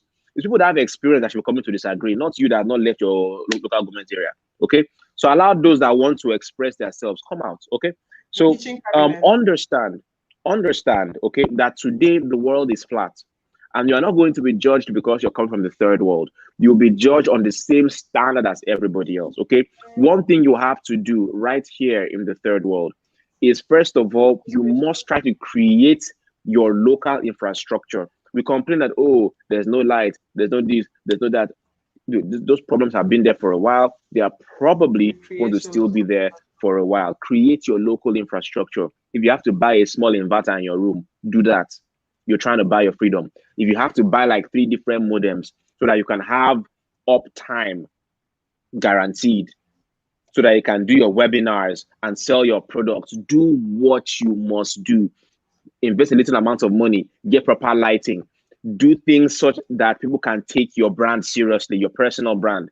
Okay, look at what Ochudo is doing. Ochudo is using what? She's using StreamYard. She's paying a subscription to keep this thing going. Okay, you can see her logo is on the screen. The free version will not let you put your logo on the screen. So those of you that are like, oh, is it free? Is it free? You know, if you go global, it's a thinking. These are the weapons of your warfare. She's investing a monthly fee in buying StreamYard. She's investing an amount of money in the kind of internet that can keep this live stream going, right? Look at the environment. Look at the lighting. You have to up your game, all right? So now you have a why. This is why you are refining yourself. This is why you are getting better. This is why you are selling your products. This is why you are setting financial goals for yourself, because you are trying to buy that freedom. My sermon on how to go global, unfortunately, will be different for a third world native than it would be from a first world native, because we have a lot of suppressive systems that they don't need to be bothered with, but you have to be bothered with. And so, like the Bible would say, be sober, be vigilant. Okay? For the devil, your adversary, walketh about in the third world, looking for who to devour. Do not be that person. Okay? Let your game be tight. Keep on setting your sales targets. Keep on making that money. Do not waste your money. Make that money, keep that money, and know what that money is for. It is to buy your way out of the wickedness of the third world that ensures that we are only consuming and never producing at a level that the world can collect. Whenever I say these things, some people like to be contrarian. they want to use my comment section to be popular. You cannot. I'll delete you. But let me just address that. They'll go and look for some minor examples and say, but what about the guys from Paystack? They just sold for, not is it Paystack? Yeah, Paystack. What about the guys from Paystack? They just sold for $200 million. Go and figure out how they got that done. Not from Nigeria. Go and read their stories. Not for me that you hear it. Go and research too. Go and Google and learn their story. You will learn, you will see how they have to leave Nigeria to get power to come and deploy something like that could be bought for that amount of money. All right. So I could speak on and on about this, but I want to leave you guys with, I mean, I give you guys a few tips here. Use Eventbrite, join global communities, right? But you going global, it's not by Googling, it's not by YouTubing, it's not by attending virtual summits. No, you have to be there. So you got to pay that cost. Okay, there's going to be, see, how many people are watching? 184. Okay, let me say what I want to say to you guys. I wanted to make this a post on my Facebook group. Yeah, but okay. I want to say, okay, I want to say something. I want to say something I want to write it as a post on my group, but I'll say it here. It is only poor people that see having multiple passports as unpatriotic. Broke people and the ruling class are happy that you think that way. Broke people. Now, let me show you that even this thing about gaining leverage with a second nationality did not start today. It started in Bible times. I posted something on my group and I asked them, why do you think Apostle Paul was able to take his message around the world? And he accomplished a lot more than those who actually met Jesus in person. People gave many answers, and many of those answers were correct. But there was one answer that some people got right. Paul had dual citizenship. He was both a Jew, but unbeknownst to many people, he was a Roman citizen. And Rome was the world power at that time. Being a Roman citizen bought him certain privileges. There was a time when he was about to be whipped. And he said, is it lawful to whip a Roman citizen? And the guy said, are you a Roman citizen? He said, yes, I am. Immediately, he adjusted. And he didn't just adjust. He began to build rapport. He said, me too. I'm a Roman citizen. But I had to buy my own for a high price. Someone was saying, it's in your Bible. I don't know which part of the Bible you read. It's in your Bible. It's there in the Bible. He said, me too, I'm a Roman citizen. But I had to buy my own for a high price. That is why Paul was able to go far. They don't kill and throw away sins. You know they do Jesus. Jesus Christ was a regular Jew. They whipped the hell out of him, disgraced him. He was a Jew. But Paul, they couldn't touch him. Because even though he was a prisoner, he was allowed some dignities. He was a dignified prisoner. Paul was in prison and writing letters. Who gave him writing materials? They even allowed him to have visitors that were taking his letters and be taken to the Corinthian church or Philippians. Or he was a big boy prisoner because of his Roman ancestry. If he was a regular Jew, who dash you? He would have been sharing a jail cell with about 10 people. With Presidio flogging him in the cell every day. All right. So these things did not start today. And even Paul even said that I appeal to Caesar. Caesar has to hear my case. And if you know who Caesar is, like the emperor, he's appealing to the emperor. Who are you to appeal to the emperor? A Jew cannot. Now one local person will just sentence you to hanging. But you cannot sentence a Roman citizen to that kind of crime until he has appealed his case to the highest courts. And that is what took Paul very far. It's in the Bible. Only broke Nigerians see dual citizenship as unpatriotic. Rich Nigerians, they know what's up. And for their own good, they keep quiet. Because they can't afford for everybody to know this. Here go empty now. So This is you shall know very, the truth, very eye-opening. Yeah, and the truth shall very set you free. eye-opening. Do the needful. It shall set you free. Ochudo, I don't finish you. Mm-hmm. John, eh? I said I don't finish you. What did you say, John? I said I don't finish. People will not sleep well at night now. They'll be waking up thinking, what did I just hear? What did you just say? You know, and I just woke up and I just woke up to myself, and now you are saying I should take my brand global. Top. Everybody likes a good challenge. So I'm going to throw the challenge out there right now. People, a lot can change in 1 month from now if you position yourself properly. John is someone I have followed for a long time, and I truly agree with his message that you should be global. You should stop trying to appeal to village approval and try and seek global approval. So please, whatever it is you do, as you begin your journey to personal branding, as you emerge, as you begin to play your cards right, have the global mindset. You know, you may not agree with everything he has said. You may not agree with the way he has said it, but John has made a lot of powerful sense today. And sometimes the truth is terribly hard to swallow. If it comes out that way, if you truly want to make a difference in your life, you need to take it as it is, so that it gets into your bloodstream and offends you enough for you to want to do something drastic about it. John, thank you so much. Your session was the most watched. We had at some point 200 viewers watching your session. And at a point, someone even cautioned me, please leave imagine, just take us global, John. You know, just leave these people that are trying to imagine. I beg, we have where we are going to.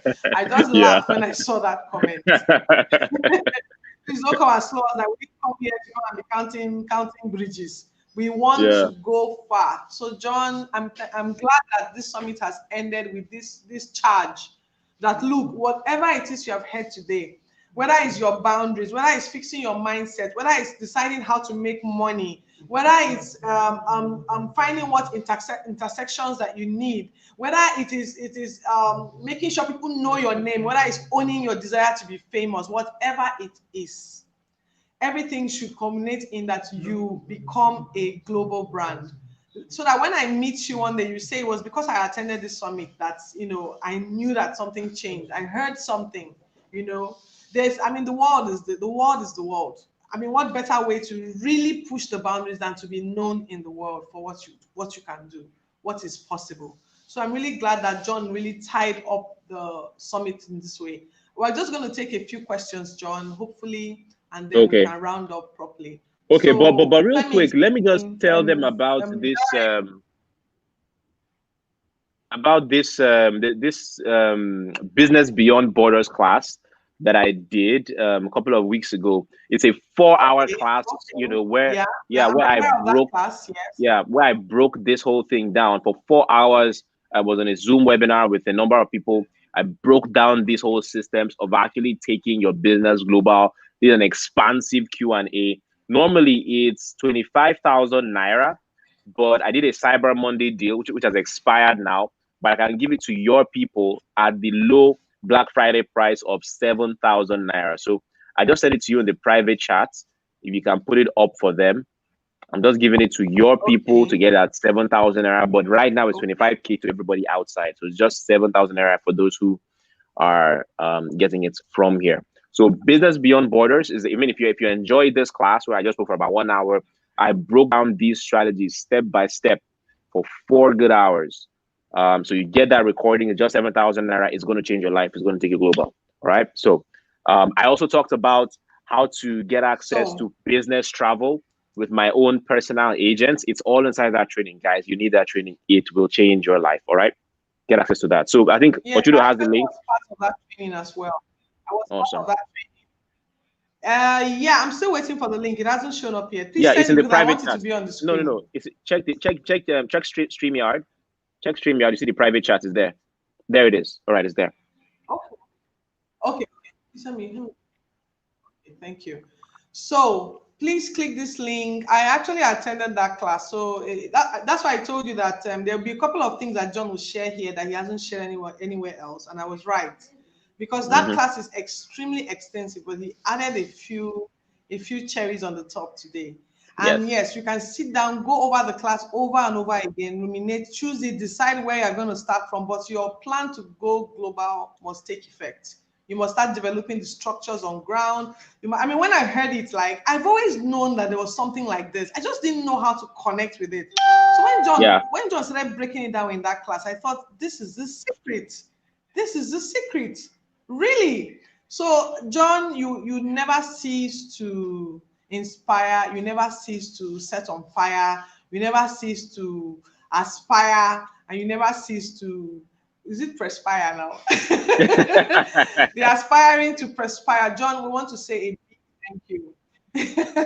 you always push the bar, and you don't take no for an answer. You don't accept mediocrity, and that's why we follow. That's why we are disciples, and that's why we continue to promote what you stand for. Today, if you don't know who John is, and this is your first time listening to him, please go to his community on social media. I think it's one of the biggest communities in Africa, maybe even in the world, that has a community of serious business and career people put together. So it's called Head Start Africa. You may want to join because John shares really, really, really life-changing deep thoughts that could change you. I want you to follow him. Follow him on the social media handles, Instagram, LinkedIn, Facebook, and please do not forget to join his community. There's so much free stuff that John has shared that, honestly speaking, you don't even need to be in John's paid class to begin to apply the things that he has shared.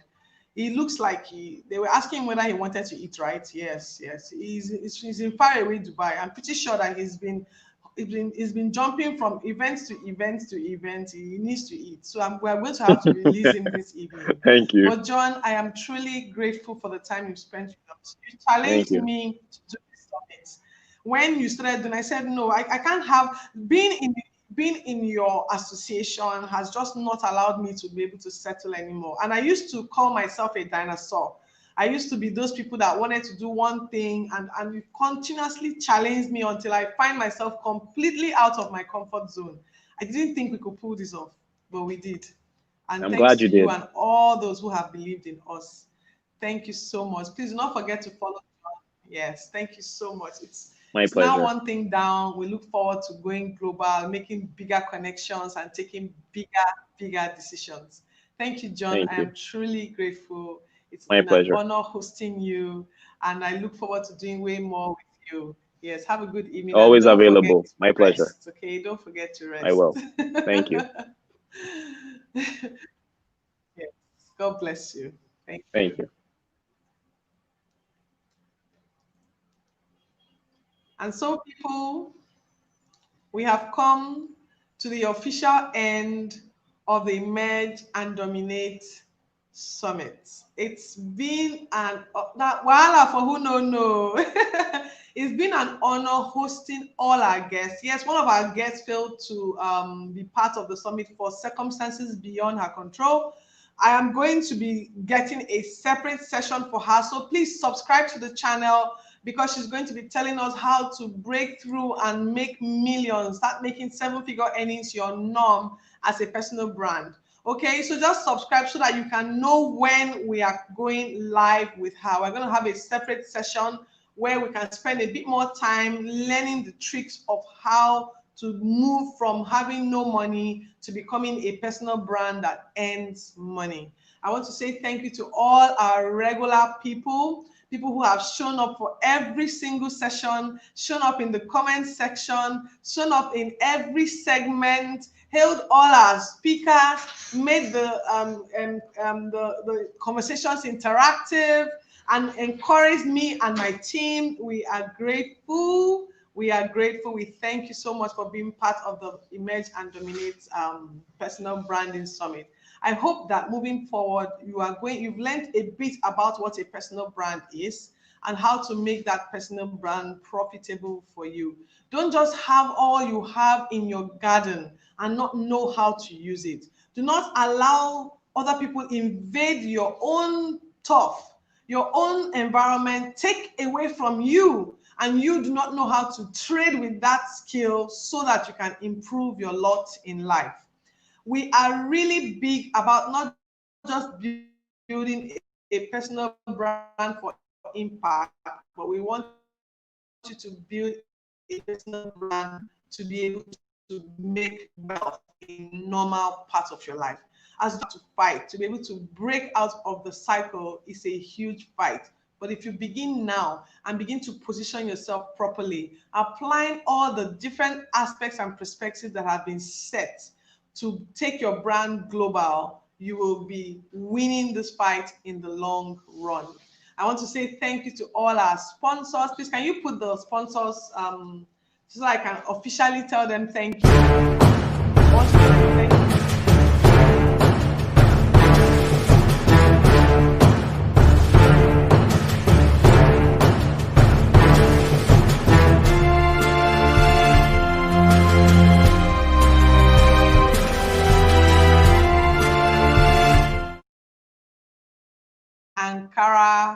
Ankara, Exquisite Ankara also. Yes, I want to.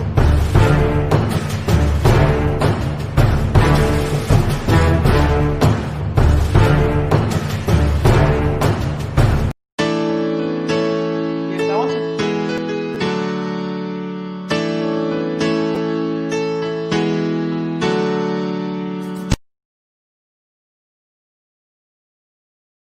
I want to thank every person who volunteered with us in and outside our locality. A lot of people worked hard to make this possible. We went over our normal course of action to make sure that this summit was top. I hope that you got value in terms of the quality and the delivery, and of course the speakers that we brought on board.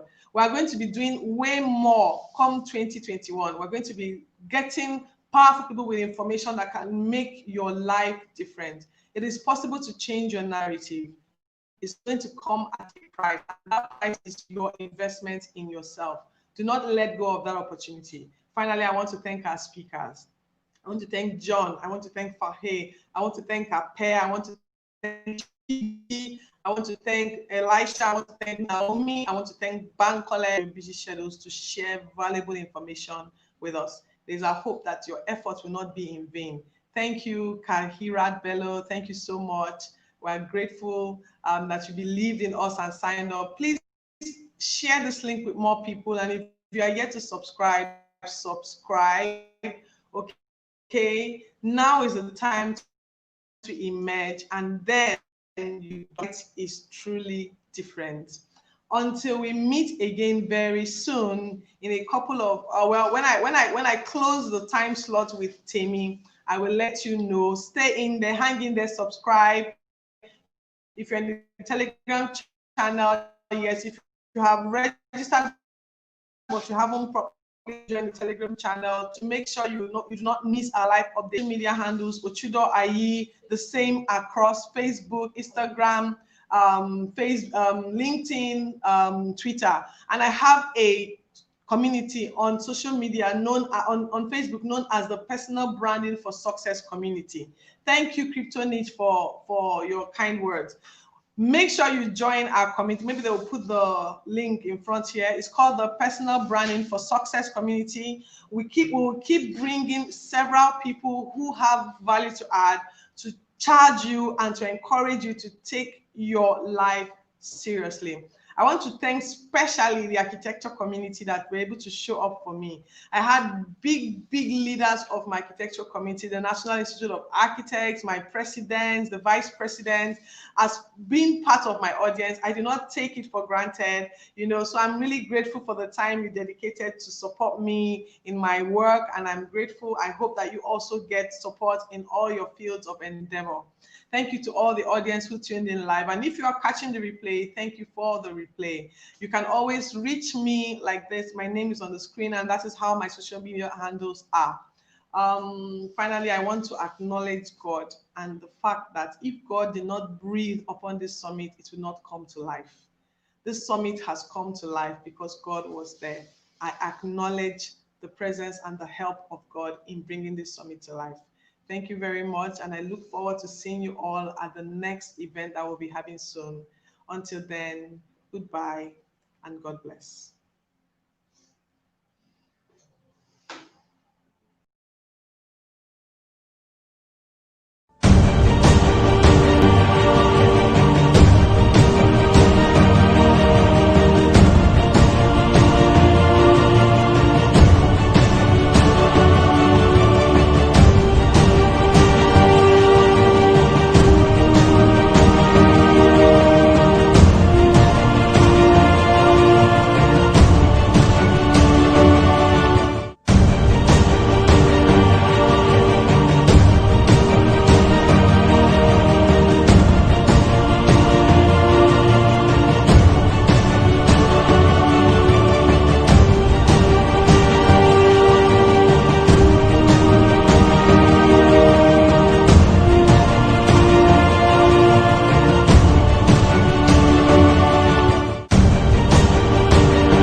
Fajar El-Fayes is currently the communications specialist at the World Bank's Identification for Development / Government to Person initiative. Ms. El-Fayes leads the initiative's communications efforts for both traditional and digital media. Prior to her role at the World Bank, she worked for the Jordanian Embassy in Washington, D.C. as a public relations and branding specialist, positioning the embassy and the ambassador on social media platforms. Ms. El-Fayes is the founder of Take Pride in Your Work, a consulting group that focuses on personal branding to advance career development. She works one-on-one with clients to develop their brand. She also uses social media to create career advice and tips on utilizing online presence for career growth. Ms. El-Fayes holds a master's in public relations and corporate communications and bachelor's in government and international affairs, both in Georgetown University. Fajar El-Fayes is currently the communications specialist.